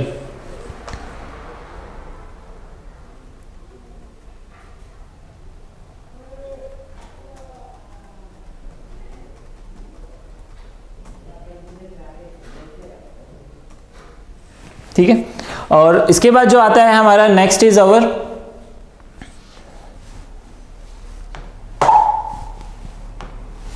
Next is it can be used for enterprise networks and consumer broadband application and supporting high data application, ठीक है। ये इस पर्पस के लिए भी यानी हाई डेटा एप्लीकेशन के लिए भी इसका यूज़ करा जा सकता है।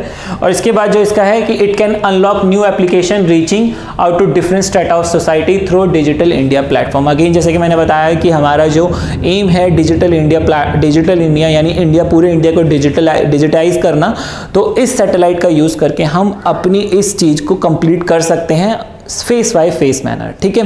तो this was the basically what these were basically all communication satellite. what was it was the communication satellite। और communication satellite हमारे किस पर्पस के लिए यूज होती हैं, कैसे होती हैं, किस बैंड में काम करती हैं, तो ये सारी चीज हमने इसके बारे में पढ़ी, ठीक है। इसके बाद आती है हमारी अर्थ ऑब्जर्वेशन सैटेलाइट्स, ठीक है। जैसा कि आप नाम से ही देख सकते हैं it is for the earth observation purposes, यानी इसको बेसिकली किस पर्पस के लिए यूज़ करा जा रहा है, अर्थ को ऑब्जर्व करने के लिए। अलग अलग तरीके से अलग अलग इसकी एप्लीकेशंस होती हैं, अलग अलग इसको पर्पस हैं इसके। चलिए देखते हैं कि इसमें क्या क्या फीचर्स देखने को मिलते हैं और इनकी कौन कौन सी सैटेलाइट्स हैं जो अभी रिसेंटली लॉन्च हुई हैं, और जो कौन कौन सी सैटेलाइट्स हैं जो पास्ट में लॉन्च हुई थी और which is important for the UPSC exams. Let's see. First is our, जैसे कि आप देख सकते हैं कि यहाँ पर सबसे जो पहली सैटेलाइट थी वो क्या थी, IRS-1A, that means Indian remote sensing net satellites, ठीक है। ये सबसे पहले कब लॉन्च हुई थी, सबसे पहले इट वाज लॉन्च्ड इन 1988, ठीक है। उसके बाद क्या आता है, इसरो हैज लॉन्च्ड मेनी उसने क्या करा है कि बहुत सारी इसरो ने अपनी अर्थ ऑब्जर्वेशन सैटेलाइट्स लॉन्च करी हैं। और इस टाइम पे प्रेजेंटली इंडिया के पास अर्थ ऑब्जर्वेशन सैटेलाइट का पूरा भंडार है, you can say it's a constellation, ठीक है। भंडार का मतलब है कि उसने नंबर ऑफ सैटेलाइट्स लॉन्च कर है और उसका बेसिक जो पर्पस है वो क्या है, अर्थ को ऑब्जर्व करना। अर्थ को ऑब्जर्व करना यानी उसको अलग अलग तरीके से देखना कि कहां पर क्या हो रहा है, कहां पर क्या चेंजेस हो रहे हैं, ये सारी चीजें इस अर्थ ऑब्जर्वेशन सैटेलाइट के थ्रू हम कर सकते हैं, ठीक है। तो इसका सबसे बड़ा एडवांटेज ही यही देखने को मिलता है हमें। इसके बाद इसका जो नेक्स्ट फीचर है दैट इज, अभी यहां पर हम फीचर से पहले हम ये जान लें कि सबसे पहले कौन कौन सी सैटेलाइट्स हैं जो ऑपरेशनल है यानी वर्किंग स्टेज में है। इससे पहले और भी सैटेलाइट्स लॉन्च करी गई गई थी, लेकिन अब वो क्या है, वर्किंग में नहीं है, क्योंकि उनका एक पर्टिकुलर मिशन लाइफ होती है। जैसे कि मैंने आपको बताया था पहले भी, हर एक सैटेलाइट की या हर एक इक्विपमेंट की एक लाइफ होती है, वो उस पर्टिकुलर टाइम पीरियड तक काम करता है, उसके बाद वो धीरे धीरे अपना ऑटोमेटिकली अपना लिंक उसका खत्म हो जाता है ग्राउंड स्टेशन से। क्यों? क्योंकि उसके इक्विपमेंट डैमेज हो जाते हैं या उनकी फ्यूल खत्म हो जाता है। ठीक है, तो सबसे पहले यहां पर जो हमारी ऑपरेशनल सैटेलाइट्स हैं, कुछ तो हमारी सन सिंक्रोनस ऑर्बिट में है और कुछ हमारी जियो स्टेशनरी ऑर्बिट्स में रखी गई हैं। जो सन सिंक्रोनस में है दैट इज 13 और जियो स्टेशनरी में है जो है वो है नंबर 4, यानी 4 नंबर है टोटल, यानी टोटल हमारी 17 हमारी क्या है, अर्थ ऑब्जर्वेशन सैटेलाइट्स हैं। इसके बाद इसका नेक्स्ट जो फीचर हमें देखने को मिलता है दैट इज इसमें क्या है कि अलग अलग तरीके के इंस्ट्रूमेंट्स रखे गए हैं। ठीक है, जिसका अलग अलग फीचर्स है। वो क्या क्या कर सकते हैं? It can provide necessary data in a diversified spectral and temporal resolution to cater the different user requirement in the country and for global use। इसका मतलब क्या है? It's a very simple thing।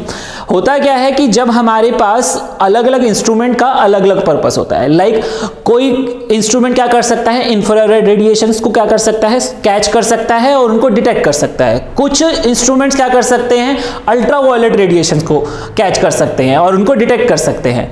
ठीक है, तो अलग अलग इंस्ट्रूमेंट क्या करते हैं, अलग अलग रेडिएशंस को कैच करते हैं। क्यों? क्योंकि हमारे अर्थ पे जितने भी ऑब्जेक्ट हैं वो बेसिकली क्या करते हैं, वो अलग अलग तरीके की रेडिएशन क्या करते हैं, अपने में से रेडिएट करते हैं, यू कैन से रिफ्लेक्ट करते हैं। क्योंकि अगर हम अपनी बात करें, हमारे तक या हमारे आसपास की कोई भी चीजें क्यों नजर आती हैं, जस्ट बिकॉज ऑफ रिफ्लेक्शन, जैसे कि मैंने आपको पहले भी बता चुका हूं। अब होता क्या है, रिफ्लेक्शन में हमें विजिबल रेंज तक, यानी विजिबल रेंज जो हमने इलेक्ट्रोमैग्नेटिक स्पेक्ट्रम में बात करा था, विजिबल रेंज में जितने भी हमारे ऑब्जेक्ट्स हैं आसपास हैं वो विजिबल रेंज में लाई करते हैं।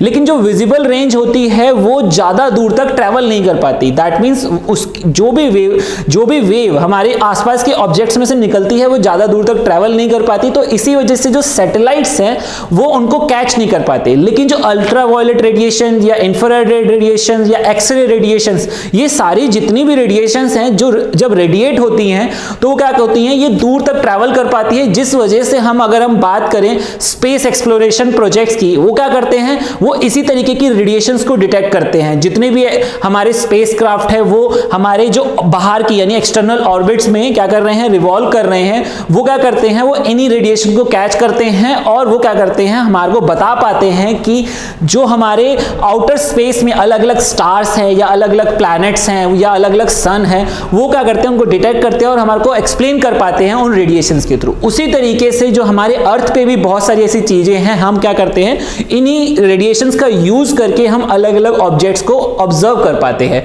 यही इनकी खास बात होती है कि हम डिफरेंट इंस्ट्रूमेंट का यूज करके हम डिफरेंट ऑब्जेक्ट्स को ऑब्जर्व करते हैं। क्योंकि विजिबल रेंज की जितनी भी वेवलेंथ, या ये बात करूं या कि भाई जितने भी विजिबल ऑब्जेक्ट्स होते हैं वो हमें ज्यादा दूर तक नजर नहीं आते। अगर आप एक नॉर्मल एग्जांपल भी दें, अगर आप 10 मीटर की दूरी पे किसी ऑब्जेक्ट पे खड़े हैं तो क्या होगा, वो आपको इजीली नजर आ जाएगा। लेकिन जैसे जैसे आप दूर चलते जाएंगे वैसे वैसे वो ऑब्जेक्ट क्या करेगा, आपको फेडेड नजर आएगा और एक ऐसा टाइम आएगा वो एकदम ही ब्लर हो जाएगा और खत्म हो जाएगा। दैट मींस आपको नजर आना बंद हो जाएगा। उसी तरीके से जो सैटेलाइट्स होती हैं वो हंड्रेड्स ऑफ किलोमीटर्स हमारे स्पेस में रिवॉल्व कर रही होती हैं। ठीक है, तो होता क्या है कि उनको यानी वो ऑब्जर्व कैसे करती हैं, वो इन्हीं रेडिएशंस को ऑब्जर्व करती हैं। बेसिकली उन रेडिएशंस से जब उनको क्या करती है, डिटेक्ट करती हैं, तो उनको पता चल पाता है कि नीचे यानी ग्राउंड पे क्या क्या चेंजेस हो रहे हैं या पर्टिकुलर कौन सा ऑब्जेक्ट कहां पर है इस टाइम।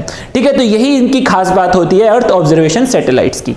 तो इनकी जो एप्लीकेशन है जो हमें देखने को मिलती है that is first, agriculture purpose के लिए इनको यूज करा जा सकता है, urban planning and rural development के लिए, मिनरल्स को जानने के लिए, क्योंकि मिनरल्स क्या होते हैं, अलग अलग मिनरल्स क्या करते हैं, अलग अलग रेडिएशंस को रेडिएट करते हैं अपने अंदर से। तो जिस वजह से ये अर्थ ऑब्जर्वेशन सैटेलाइट्स उनको कैच कर पाती है, डिटेक्ट कर पाती है। उसी तरीके से environment, forestry, weather and climate observation, climates की भी ऑब्जर्वेशन ले सकते हैं हम। उसके साथ साथ ओशियन, डिजास्टर मैनेजमेंट और सॉइल असेसमेंट के रिलेटेड भी हम बहुत सारी चीजों को डिटेक्ट कर सकते हैं, उनको जान सकते हैं, उनमें क्या क्या चेंजेस हो रहे हैं। क्यों? क्योंकि जब ये अलग अलग रेडिएशंस बेसिकली किस वजह से निकलती हैं, जस्ट बिकॉज ऑफ अलग डिफरेंट एलिमेंट्स, ठीक है। जो डिफरेंट एलिमेंट्स होते हैं वो क्या करते हैं, हर किसी की एक फीचर होता है कि एक पर्टिकुलर एलिमेंट इतने फ्रीक्वेंसी की या इतने वेवलेंथ की ही वेव्स को क्या करेगा, अपने में से रेडिएट करता है, ठीक है। तो इसी वजह से क्या होता है कि जब डिफरेंट वेवलेंथ्स रेडिएट होती हैं किसी पर्टिकुलर ऑब्जेक्ट्स में से, तो वो डिफरेंट वेवलेंथ क्या होती हैं, सैटेलाइट उन्हें कैच कर लेता है।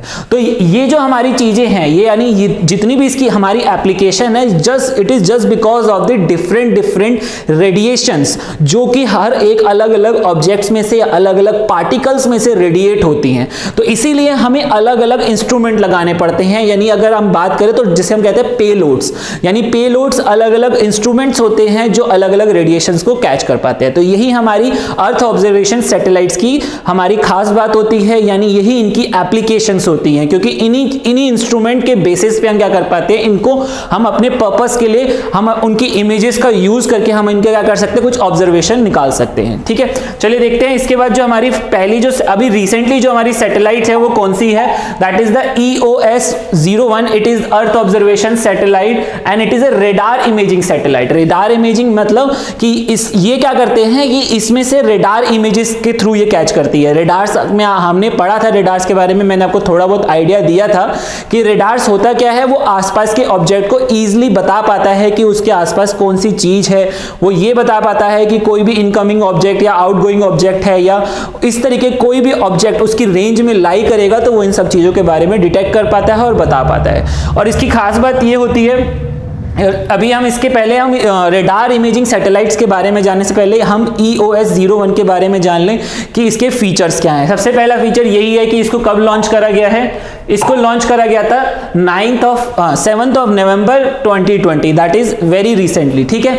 उसके बाद इसका लॉन्च मास कितना है, 630 kg। और इसके बाद इसको इसने लॉन्च करा था PSLV C49, that means it was the launch of C49। PSLV के थ्रू लॉन्च करा गया है, लो अर्थ ऑर्बिट में इसको एस्टेब्लिश करा गया है और इसकी it is again earth observation satellite है ये। और इसके बाद जो इसको बेसिकली इसका जो इतना भी लाइफ स्पैन था, लेकिन ये जल्दी ही खत्म हो चुका है, दैट मीन्स इस एक्चुअल लाइफ स्पैन जितना भी था इसका, लेकिन ये बीच में ही इसने काम करना बंद कर दिया है और इसने 1 महीने 17 दिन तक ही टोटल काम करा है इस सैटेलाइट ने, ठीक है। उसके बाद ये क्या है, ये रीसेट सीरीज में है। रीसेट यानी रिमोट सेंसिंग सैटेलाइट में हमारी ये इस सैटेलाइट की जो सीरीज है ये वहीं से आई है, यानी it is evolve version of this series, ठीक है। अब इसके बाद हम बात करते हैं माइलस्टोन की। माइलस्टोन में हमें ये पता चलता है कि it was a 76th launch from the Satish Dhawan space centre, ठीक है। उसके बाद जो नेक्स्ट है, next is what, next is basically 51st flight of PSLV की ये 51st फ्लाइट थी। और जैसा कि मैं आपको बता भी कहूं, अभी तक PSLV की सिर्फ 2 ही फ्लाइट हैं जो कि अनसक्सेसफुल रही हैं। बाकी जो उसकी जो फ्लाइट्स हैं यानी उसके जो लॉन्च हैं वो अभी तक सक्सेसफुल रहे हैं। आउट ऑफ 50 अभी तक सक्सेसफुल लॉन्च रहे हैं।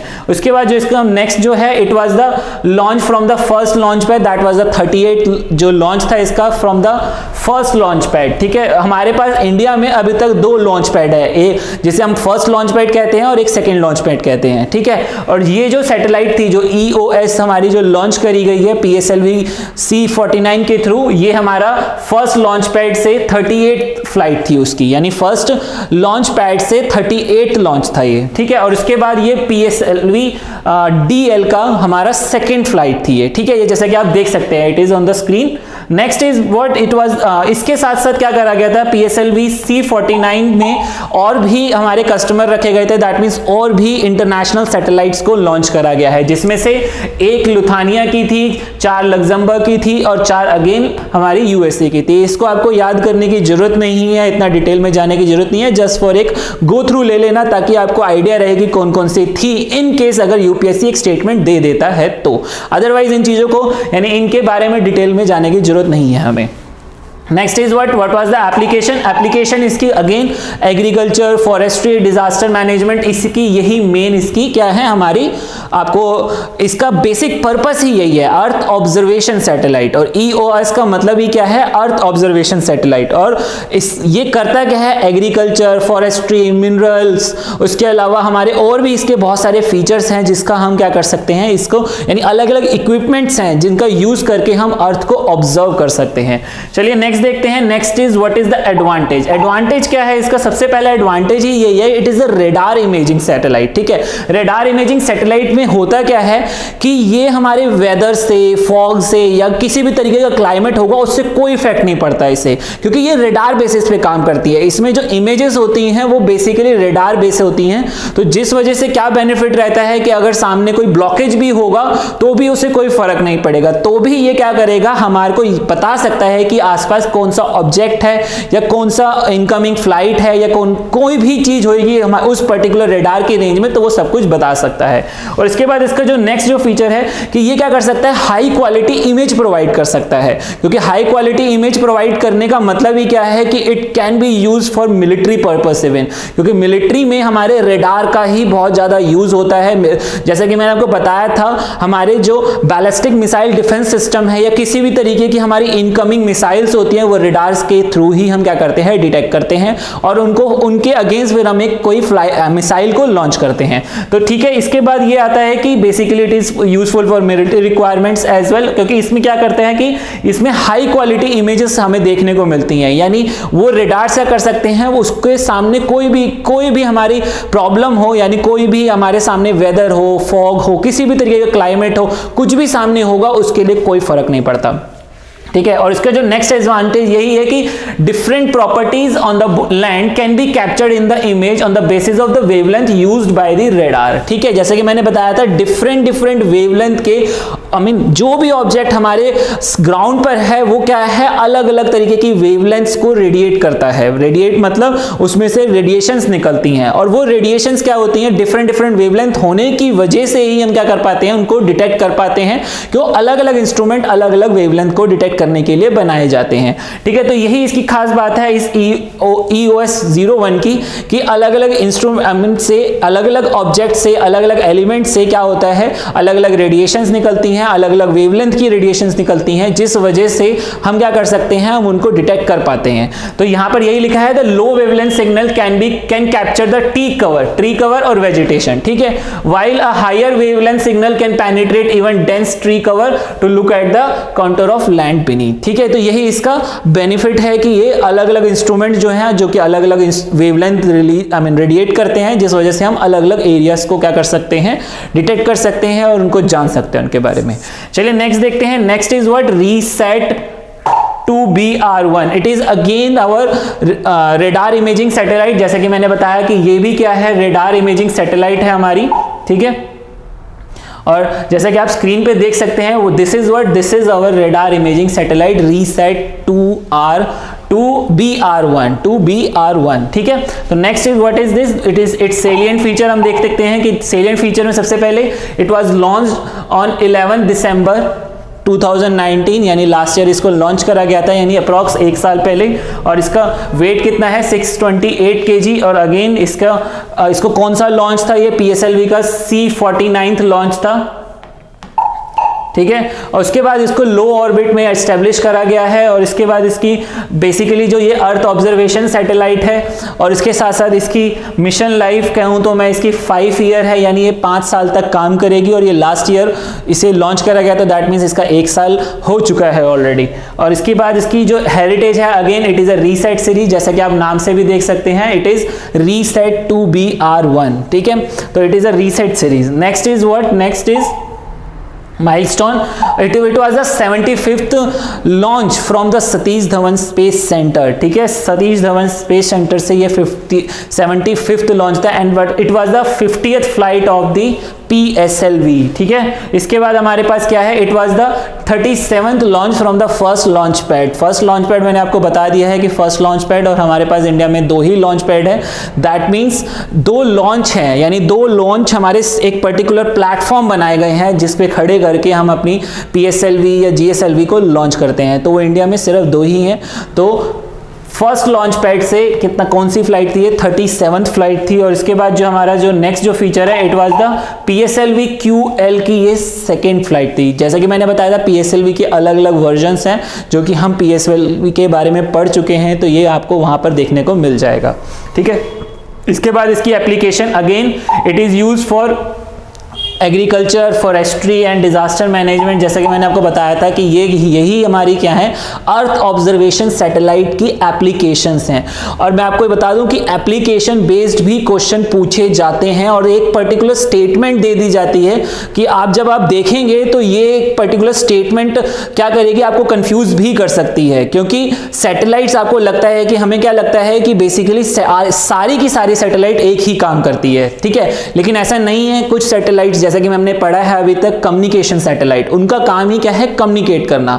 लेकिन अर्थ ऑब्जर्वेशन सैटेलाइट क्या कर रही है, वो अर्थ को ऑब्जर्व कर रही है, यानी उसके हर एक एरिया को देख रही है, उसके ऊपर निगरानी रख रही है, सर्वेलेंस रख रही है और उनके बारे में जानने की कोशिश कर रही है। तो यही क्या है, ये अर्थ ऑब्जर्वेशन सैटेलाइट का काम है। ठीक है, लेकिन वहीं अगर मैं कम्युनिकेशन सैटेलाइट की बात करूं, वो क्या करती है, वो एक बेसिकली कम्युनिकेशन प्रोवाइड करते हैं। कम्युनिकेशन मींस जैसे कि 2 बंदे आपस में बात कर रहे हो, ठीक है, इसी तरह इसको क्या कहते हैं, कम्युनिकेट करना। उसी तरीके से जो कम्युनिकेशन सैटेलाइट है, वहां पर क्या होता है, स्पेसक्राफ्ट यानी सैटेलाइट और एंटीना जो ग्राउंड स्टेशन पे लगे हैं, वो एक दूसरे के साथ लिंक्ड होते हैं, वो एक दूसरे के साथ बात कर रहे होते हैं, यानी एक दूसरे को हम वो क्या करते हैं, सिग्नल्स प्रोवाइड करते हैं, एक दूसरे के साथ लिंक होते हैं। तो यहां पर हर किसी सैटेलाइट की अलग अलग फीचर्स होते हैं, क्योंकि जस्ट बिकॉज उनके ऊपर अलग अलग यानी डिफरेंट इक्विपमेंट लगाए होते हैं, जिन्हें हम अलग अलग पेलोड्स कहते हैं।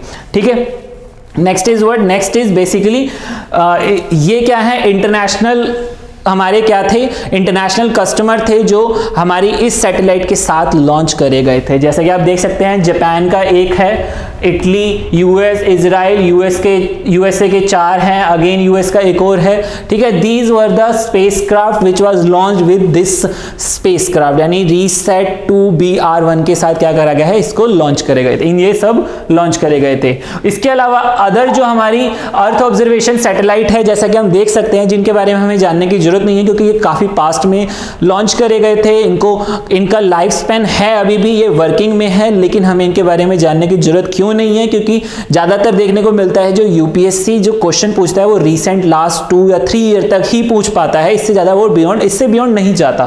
तो इसीलिए रीसेट जो सीरीज है हमारे लिए जानना जरूरी था, जिसके बारे में हम पढ़ चुके हैं। उससे पहले कौन सी सीरीज थी, कार्टोसैट सीरीज थी, रिसोर्स सेट 2 सीरीज थी, ओशन सेट सीरीज थी। उसके अलावा और भी हमारी सैटेलाइट्स, रेडार इमेजिंग सैटेलाइट्स को यानी अर्थ ऑब्जर्वेशन सैटेलाइट्स को हमने और भी जो है लॉन्च करा था, लेकिन वो अब क्या है, वर्किंग में नहीं है। ठीक है, तो इसीलिए हमें उनके बारे में पढ़ने की जरूरत नहीं है, क्योंकि अभी मैंने जैसे कि आपको बताया यूपीएससी ज्यादा पास्ट में नहीं जाएगा, वो बेसिकली कुछ स्पेसिफिक ईयर तक ही रहता है। जैसा कि आपने देखा भी होगा, होता क्या है, जैसे अगर मैं एक एग्जांपल लूं स्कीम्स के बारे में, स्कीम्स में क्या होता है, यूपीएससी आपने देखा होगा वो 3 साल या 4 साल पहले कोई स्कीम लॉन्च हुई है, लेकिन क्वेश्चन अभी 2019 या 2020 या 2018 में पूछ लिया गया होगा। उसका रीजन यही होता है कि उसमें कुछ न्यू डेवलपमेंट्स होती हैं या कुछ नए चेंजेस आते हैं या उसमें कुछ ग्रोथ होती है, तो उसको ध्यान में रखते हुए यूपीएससी ऐसे क्वेश्चन पूछ लेता है। ठीक है, तो इसीलिए हमें ज्यादा पास में जाने की जरूरत नहीं है, तो इसीलिए मैं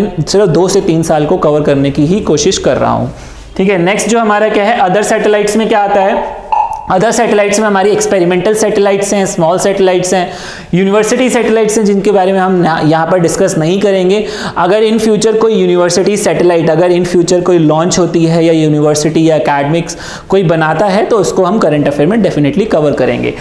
और यहाँ पर हम एक्सपेरिमेंटल सैटेलाइट और स्मॉल सैटेलाइट के बारे में जरूर पढ़ेंगे, क्योंकि ये जो सैटेलाइट्स हैं वो इसरो के थ्रू इंडिया के लिए ही बनाए गए हैं। ठीक है, जबकि यूनिवर्सिटी जो होती है, वो जो सैटेलाइट बनाती है वो अपने पर्पस के लिए बनाती है, लेकिन हमें क्या चाहिए, हमें उन चीज़ों के बारे में पढ़ना चाहिए या पढ़ना है जो कि बेसिकली इंडिया के पर्पस यानी इंडिया की ग्रोथ के लिए काम आते हैं। और यूपीएससी का हमारा मेन मकसद ही यही होता है, administration for the country of the for the whole country, ठीक है। तो इसीलिए हम क्या करेंगे, सिर्फ ऐसी चीज़ों को पढ़ेंगे जिनका डोमेन पूरे ऑल ओवर इंडिया पे काम रहे, इम्पैक्ट रहे उनका, ठीक है। तो यहाँ पर हम एक्सपेरिमेंटल सैटेलाइट की बात करें, सबसे पहले आती है हमारी एक्सपेरिमेंटल सैटेलाइट में INS-1C। INS मीन्स यानी इसे हम इसरो कह लें या इंडियन नैनो सैटेलाइट्स, ठीक है। और ये हमारी क्या है, it is the third satellite in Indian nano satellite series, ठीक है।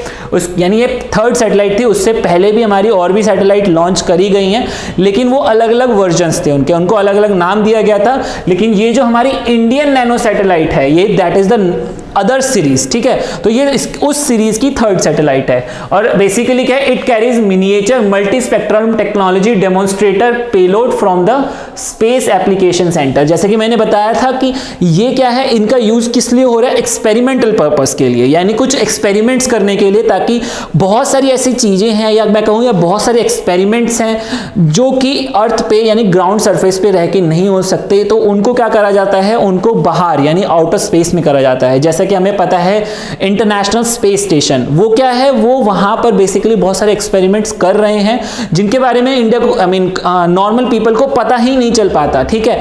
वो बेसिकली वहां पर कुछ एक्सपेरिमेंट करते हैं और उनके रिजल्ट जो होते हैं वो अर्थ के कंपैरिजन में कुछ डिफरेंट ही आते हैं। तो इसलिए बहुत सारे एक्सपेरिमेंट्स होते हैं जो हम स्पेस में करने के लिए इस तरीके के स्पेसक्राफ्ट्स को, इन तरीके की सैटेलाइट्स को क्या करते हैं, हम लॉन्च करते हैं और वो कॉन्टिन्यूसली वहां पर वर्क करती हैं, ठीक है। उसके बाद क्या आता है हमारा, इसके बाद आती है इसकी एप्लीकेशन। बेसिकली इसकी एप्लीकेशन क्या है, topographical mapping, vegetation monitoring, aerosol scattering studies and cloud studies. ये जो हमारी INS सीरीज थी उनकी जो एप्लीकेशन है वो ये है, ठीक है। Topographical mapping, vegetation monitoring, aerosol scattering study and cloud studies, ठीक है। तो ये सारी क्या है, इनकी एप्लीकेशन है जिनके बारे में हमें थोड़ा बहुत आइडिया होना चाहिए। क्योंकि ये अभी काफी ज्यादा टाइम नहीं हुआ इनको लॉन्च करे हुए, इन फ्यूचर ये इस तरीके की सैटेलाइट और भी लॉन्च हो सकती हैं। तो ये जस्ट हमारे को बैकग्राउंड प्रोवाइड करती हैं, ठीक है। नेक्स्ट आता है हमारा, what is this is the image of your nano satellite, जैसे कि मैंने बताया कि INS-1C, this is what, this is INS-1C, ठीक है। इसी को ही लॉन्च करा गया है। Next is what, next is salient feature of INS-1C। जैसा कि मैंने बताया कि इनको ज्यादा टाइम नहीं हुआ है, इट वाज लॉन्च्ड इन 12 जनवरी 2018 और इसका जो मास था, it is very small, that is 11 kg। जैसा कि आपको बताया it is a nano satellite. और ये कब लॉन्च करी गई थी, PSLV C40 के साथ, यानी बहुत सारे एक साथ सैटेलाइट लॉन्च करने की कैपेबिलिटी है PSLV में। तो ये जो सैटेलाइट है PSLV C40 यानी C40 यानी जब उसका 40th सक्सेसफुल लॉन्च हुआ था, यानी सैटेलाइट ने अपनी स्पेसक्राफ्ट को वहां पर क्या करा था, एस्टेब्लिश कर दिया था ऑर्बिट में। तो ये वही चीज है, ठीक है। जैसे कि हम PSLV के बारे में ऑलरेडी पढ़ चुके हैं, आपने देखा ही है, हमने PSLV के बारे में काफी कुछ पढ़ा था, ठीक है। उसके बाद आता है व्हाट इज दिस, इसको किस ऑर्बिट में एस्टेब्लिश करा गया है, सन सिंक्रोनस ऑर्बिट में। सन सिंक्रोनस ऑर्बिट है जिसमें इसको एस्टेब्लिश करा गया है। उसके बाद जैसा कि मैंने बताया कि इसमें इसकी जो बेसिकली टाइप है वो क्या है, एक्सपेरिमेंटल। और जैसा कि आपने देखा भी था INS-1C इज एक्सपेरिमेंटल सैटेलाइट। इसको बेसिकली कुछ पर्टिकुलर एक्सपेरिमेंट्स के लिए ही क्या करा गया है, इस ऑर्बिट में यानी सन सिंक्रोनस ऑर्बिट में एस्टेब्लिश करा गया है। और ये कॉन्टिन्यूसली इस ऑर्बिट में क्या कर रही है, अर्थ के चारों तरफ रिवॉल्व कर रही है। Next is what, next is mission life. जैसा कि इसकी कोई पर्टिकुलर मिशन लाइफ नहीं है, ठीक है, क्योंकि ये पर्टिकुलर इसमें कोई पर्टिकुलर फ्यूल इसमें प्रोवाइड करने की जरूरत नहीं पड़ती, क्योंकि ये नैनो सैटेलाइट्स क्या करती हैं, ये आउटर स्पेस से ये कह सकते हो कि ये फोटोवोल्टिक सेल पे काम करती हैं, क्योंकि ये इतनी नैनो होती है, इसमें कोई पर्टिकुलर प्रोपल्शन सिस्टम नहीं लगाया जा सकता। तो इसीलिए इनको क्या करा जाता है, इनको बेसिकली आउटर स्पेस से जो हमारे सन्स हैं उनको फोटोवोल्टिक सेल लगाकर इनको क्या करा जाता है, कॉन्टिन्यूसली इनको एनर्जी प्रोवाइड करी जाती है। तो इसलिए इनकी कोई पर्टिकुलर लाइफ नहीं रखी गई है, इनको बस क्या करा गया, एक्सपेरिमेंटल पर्पस है। जैसे एक्सपेरिमेंट कंप्लीट होगा तो इनको या तो क्या करा जा सकता है, इनको उधर डैमेज करा जा सकता है या इनको डिस्कनेक्ट करा जा सकता है, ठीक है। तो दैट डिपेंड्स ऑन द कि कब हमारा एक्सपेरिमेंट पूरा हो जाएगा। और इनको एनर्जी कहाँ से मिलती है, क्योंकि इसमें ज़्यादातर ऐसी जो नैनो सैटेलाइट्स होती हैं उनको ज़्यादातर क्या करा जाता है, सन की फोटोवोल्टिक सेल का यूज़ करके सन की एनर्जी यूटिलाइज करते हैं, ठीक है। बेसिक जो ये हेरिटेज है इसकी क्या है, इट इज इंडियन और you can say ISRO nano satellite, ठीक है। Next is what, next is what is the ISRO nano satellite. जैसे कि मैंने बताया कि अभी हम पढ़ रहे थे स्पेसिफिक INS-1C के बारे में, उससे पहले हम ये जान लें कि इसरो नैनो सैटेलाइट क्या है। It is a versatile and modular nano satellite bus system envision for future science and experimental payload. जैसे कि मैंने बताया कि एक्सपेरिमेंटल सैटेलाइट है, इसको बेसिकली एक्सपेरिमेंटल पर्पस के लिए ही बनाया गया है। और इनकी खास बात क्या है कि ये इतने छोटे होते हैं कि इनको अदर सैटेलाइट्स के साथ क्या करा जा सकता है, लॉन्च करा जा सकता है। जैसा कि आप देख सकते हैं, developed as a co passenger satellite to accompany with bigger satellite on PSLV launch vehicle. ठीक है, और इसमें जो हमारे देखने को मिलता है, हमारे पास इसका जो प्राइमरी ऑब्जेक्टिव है वो क्या है, ये हमारे इसकी प्राइमरी ऑब्जेक्टिव है, that is design and develop a low cost nano satellite experimental purpose. इसको हमारा एक्सपेरिमेंट्स को पूरा करना, कोई जो एक्सपेरिमेंट अर्थ यानी ग्राउंड पे नहीं हो सकते उसको वहां पर करना। ठीक है, तो यही इसके बेसिक हमारे क्या है, इसके बेसिक फीचर हैं या ऑब्जेक्टिव कह सकते हो। Provide a standard bus for launch demand service, provide an opportunity to carry innovative payload for university and R&D laboratories. जैसे कि मैंने बताया कि एक्सपेरिमेंटल सैटेलाइट्स का मेन एम ही यही होता है कि बेसिकली क्या करा जा सके, कोई भी एक्सपेरिमेंट जो ग्राउंड पे नहीं हो सकते वो क्या करें हम स्पेस में पॉसिबल जो हो सकते हैं उनको उन सैटेलाइट्स का यूज करके करा जा सके। ठीक है, तो यही वो काम करते हैं, यानी ये स्पेस में जाके एक्सपेरिमेंटल पर्पसेस से ही इनको एक पर्टिकुलर ऑर्बिट में एस्टेब्लिश करा जाता है। चलिए देखते हैं नेक्स्ट क्या है। Next is small satellite. Small is basically the small satellite is envision to provide platform for standard payload for earth imaging and science mission with in a quick turn around time. ठीक है, तो ये हमारी small satellites हैं। जैसे कि मैंने बताया कि अभी हमने क्या पढ़ा, एक्सपेरिमेंटल सैटेलाइट, अब हमारी आती हैं स्मॉल सैटेलाइट। इनका बेसिकली जैसे कि हमने बताया एक्सपेरिमेंटल जो सैटेलाइट्स थी वो नैनो सैटेलाइट्स थे, उनका वेट बहुत कम होता है, इवन लेस देन आप कह सकते हो कि हार्डली 10 या ये कहूँ मैं 20 kg तक। लेकिन इनकी जो सीरीज होती है यानी स्मॉल सैटेलाइट जो होती है उनका जो वेट होता है 100 kg 200 kg तक होता है। ठीक है, तो यहाँ पर इनका मेन काम क्या है, for making the versatile platform for different kind of payload, 2 kind of buses has been configured and developed। ठीक है, यानी इनका जो अलग अलग बेसिकली इनके क्या है अलग अलग फीचर हैं और इनको क्या करा जाता है, इट इज अगेन को पैसेंजर। ये भी क्या है, को पैसेंजर होती हैं किसके साथ, जो बड़ी सैटेलाइट्स हैं। बड़ी सैटेलाइट जैसे कि हमने देखा था कम्युनिकेशन सैटेलाइट्स थी, उनका वेट कितना था, मोर देन 2000 kg 3000 kg। और इवन हमने एक ऐसी सैटेलाइट देखी है जो अब तक इसरो की सबसे हैवीएस्ट सैटेलाइट है जिसका वेट कितना था 6 ton, that mean approx 5800 kg। ठीक है, मोर देन 5800 kg तक उनका क्या था, वेट था। तो ये जो सैटेलाइट्स होती हैं it work as a co passenger, यानी इनको क्या करा जाता है, उन सैटेलाइट के साथ एक को पैसेंजर यानी उनको इनके साथ उनको भी लॉन्च करा जा सकता है, ये इतनी छोटी होती हैं। ठीक है, next is what, it is basically these two are the satellites जो कि हमारी इसरो ने क्या करा है अभी तक डेवलप करी हैं, Indian mini satellite 1 and Indian mini satellite 2। और इनका जो वेट होता है, रेंज जो होती है 100 200 या 300 या मैक्स टू मैक्स 400 kg तक ही देखने को मिलता है। Next is what, next is basically these two are the our small satellite. One is SARAL जिसकी जो रेंज है यानी रेंज कहूँ या मैं कहूँ कि ये कौन से बस सिस्टम में लाई करते हैं, दैट इज IMS यानी इंडियन मिनी सैटेलाइट 2। और जो हमारी यूथ सेट है दैट इज IMS-1 जो कि हमारी क्या है, हमारी IMS-1 बस सिस्टम में लाई करती है। ठीक है, मैंने बताया ना कि ये 2 सीरीज हैं, बेसिकली ये 2 सीरीज हैं जो अलग अलग वेट होने की वजह से इनको अलग अलग सीरीज बना दिया गया है। ये जो सीरीज है यानी इस सीरीज मतलब इस IMS-1 का मतलब ही क्या है कि इसका वेट जो है 100 kg तक लाई करता है, और जो IMS-2 है इसका जो है 200 से 400 kg तक लाई करता है। ठीक है, तो दिस इज द बेसिक बस सिस्टम और यू कैन द सीरीज है ये 2। ठीक है, तो यही हमारे इसके फीचर्स हैं। नेक्स्ट आती है हमारी Microsat. What is Microsat, this is basically our small satellite.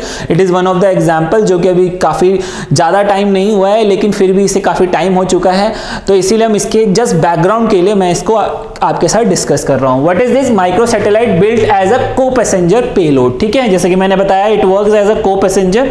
ठीक है, और बेसिकली ये किस लिए बनाई जाती है, it is a technology demonstrator. ये टेक्नोलॉजी डेमोन्स्ट्रेटर होते हैं क्यों, कोई भी न्यू टेक्नोलॉजी जब बनाई जाती है जो स्पेस में स्पेस की एक्सप्लोरेशन के लिए यूज़ करी जाती है, तो इनके साथ इनको लॉन्च कर दिया जाता है। फिर जब ये टेक्नोलॉजी जब एक बार वर्किंग में हो जाती है, काम करने लग जाती है, तो इन्हें बड़े इक्विपमेंट के साथ यानी बड़ी स्पेसक्राफ्ट के साथ इनको क्या करा जाता है, मर्ज करा जाता है और फिर इनको अलग से फिर दोबारा लॉन्च करा जाता है। तो इसीलिए इन्हें क्या कहा जाता है, टेक्नोलॉजी डेमोन्स्ट्रेटर। यानी ये छोटे छोटी सैटेलाइट्स हैं जो वर्क करती हैं, फिर इनकी टेस्टिंग हो रही होती है, यानी उनको बेसिकली ये सैटेलाइट्स ग्राउंड के साथ कनेक्टेड होती हैं और जब इनकी वर्किंग कंप्लीट हो जाती है और इनकी टेस्टिंग सक्सेसफुल रहती है तो इनको बड़ी सैटेलाइट्स के साथ लॉन्च कर दिया जाता है। जैसे कि हम आगे देखेंगे space science and exploration mission में जितने भी मिशंस रहे हैं उसमें किस तरीके से अलग अलग पेलोड्स का यूज करा जाता है और इनका अलग अलग पर्पस क्या होता है। हमें इन पर्पस में यानी इतने ज्यादा उनके पेलोड के बारे में ज्यादा डिटेल में जानने की जरूरत नहीं है क्योंकि यूपीएससी इतना स्पेसिफिक नहीं जाता है, ठीक है। तो इसीलिए ये क्या है, बेसिकली टेक्नोलॉजी डेमोन्स्ट्रेटर यानी एज अ टेक्नोलॉजी डेमोन्स्ट्रेटर के पर्पस से बनाया जाता है इन्हें। Next is what it's salient feature. Salient feature में इसको जैसे कि मैंने बताया कि ये जो सैटेलाइट्स हैं ज़्यादा टाइम नहीं हुआ है, इनको कब लॉन्च करा गया था, इसको बेसिकली 12 जून 2018 को लॉन्च करा गया था। इसका जो मास था that was 100 kg PSLV C40 के साथ। अगेन इसको मैंने जैसे कि बताया it is a co passenger payload, तो इसे PSLV C40 के साथ लॉन्च करा गया था। अगेन इसे सन सिंक्रोनस पोलर ऑर्बिट में रखा गया था और इसके साथ साथ जो ये सैटेलाइट है स्मॉल है और एप्लीकेशन इसका अगेन मैंने बताया इसका भी पर्पस क्या होता है, एक्सपेरिमेंटल होता है। लेकिन अलग अलग वेट होने की वजह से इनको एक्सपेरिमेंटल और मैं ये कहूं कि इन्हें स्मॉल सैटेलाइट का नाम दे दिया गया है। और अगेन इसकी हेरिटेज क्या है, IMS-1 बस सिस्टम, ठीक है। इसके बाद क्या आता है, इसके बाद it's basically these were the small satellites, ठीक है। स्मॉल सैटेलाइट्स का मैंने भी बताया कि मेन जो इसका पर्पस यही था, ठीक है, ताकि इनको क्या करा जा सके, इनको एज अ को पैसेंजर यानी एक बेसिकली एक बहुत बड़ी जो बहुत सारी सैटेलाइट्स होती हैं उनको ये साथ एक छोटी छोटी सैटेलाइट्स लगा दी जाती हैं। ये अलग ही वर्क करती हैं, ये नहीं है कि ये उन बड़ी सैटेलाइट के साथ मर्ज होकर काम करती हैं, नहीं, ये सैटेलाइट क्या करेंगी, अलग ही काम करेंगी। ये छोटी सैटेलाइट्स होती हैं, ये अलग काम करती हैं और उसके बाद क्या होती हैं, ये अलग काम करती हैं तो इनको अलग ही इनकी टेस्टिंग चलती है। और जब ये काम यानी इनकी जो टेस्टिंग जो है वो जब सक्सेसफुल हो जाती है तो इनको बड़ी सैटेलाइट के साथ यानी बड़े स्पेसक्राफ्ट के साथ मर्ज करा जाता है, जो आगे फर्दर जो स्पेस एक्सप्लोरेशन या अलग अलग मिशंस के लिए इनका पर्टिकुलर यूज रहता है, ठीक है। तो ये क्या थे, ये सारी हमने अभी क्या पढ़ा, टाइप्स ऑफ सैटेलाइट जो कि इसरो ने डेवलप करे हैं। बेसिकली हमने क्या पढ़ा, कम्युनिकेशन सैटेलाइट के बारे में पढ़ा, उससे रिलेटेड हमने सैटेलाइट देखी, कौन कौन सी सैटेलाइट्स जो हैं या ये कहूं मैं जो कौन कौन से स्पेसक्राफ्ट हैं जो अभी वर्किंग में हैं और कौन कौन से इसरो ने किस किस सैटेलाइट के थ्रू यानी किसी स्पेस शटल्स के थ्रू इनको लॉन्च करा है। कुछ मैंने जैसे कि बताया कुछ स्पेसक्राफ्ट PSLV ने करा, कुछ GSLV ने, कुछ आउटर एजेंसीज के थ्रू करा गए, क्योंकि अलग अलग वेट होने की वजह से just because of carrying capacity. उसके बाद हमने अर्थ ऑब्जर्वेशन सैटेलाइट्स देखी, उसके बाद हमने क्या देखा, हमने एक्सपेरिमेंटल सैटेलाइट्स और साथ साथ हमने स्मॉल सैटेलाइट्स के बारे में देखा। तो ये क्या थे, types of satellites which was based on our ISRO यानी इसरो ने जो डेवलप करे, ठीक है। ये सारे अब हम इसके बाद हम क्या पढ़ने वाले हैं, इसके बाद हम स्पेस एक्सप्लोरेशन, जो भी इसरो ने अभी तक स्पेस एक्सप्लोरेशन के लिए जितनी भी मिशंस बनाए हैं, जितनी भी सैटेलाइट्स बनाई हैं, उसके बारे में हम नेक्स्ट वीडियो में देखेंगे। तो ये सारे आपने क्या करना है, इनको बेसिकली अच्छे से गो थ्रू करना है क्योंकि यही चीजें आगे क्या होंगी, अपग्रेडेड वर्जन होते हैं इनके और यही आगे क्या करते हैं, यही चेंज होता है उनमें, कुछ सिस्टम में चेंज हो जाता है। तो इस वजह से इनका पढ़ना भी एक बार गो थ्रू करना बहुत जरूरी है, ठीक है। तो इस वीडियो में आज के लिए इतना ही। इसके साथ साथ मैं आपको 2 क्वेश्चन दे रहा हूं, आई होप आप उनके आंसर मुझे अपने कमेंट सेक्शन में जरूर देंगे, ठीक है।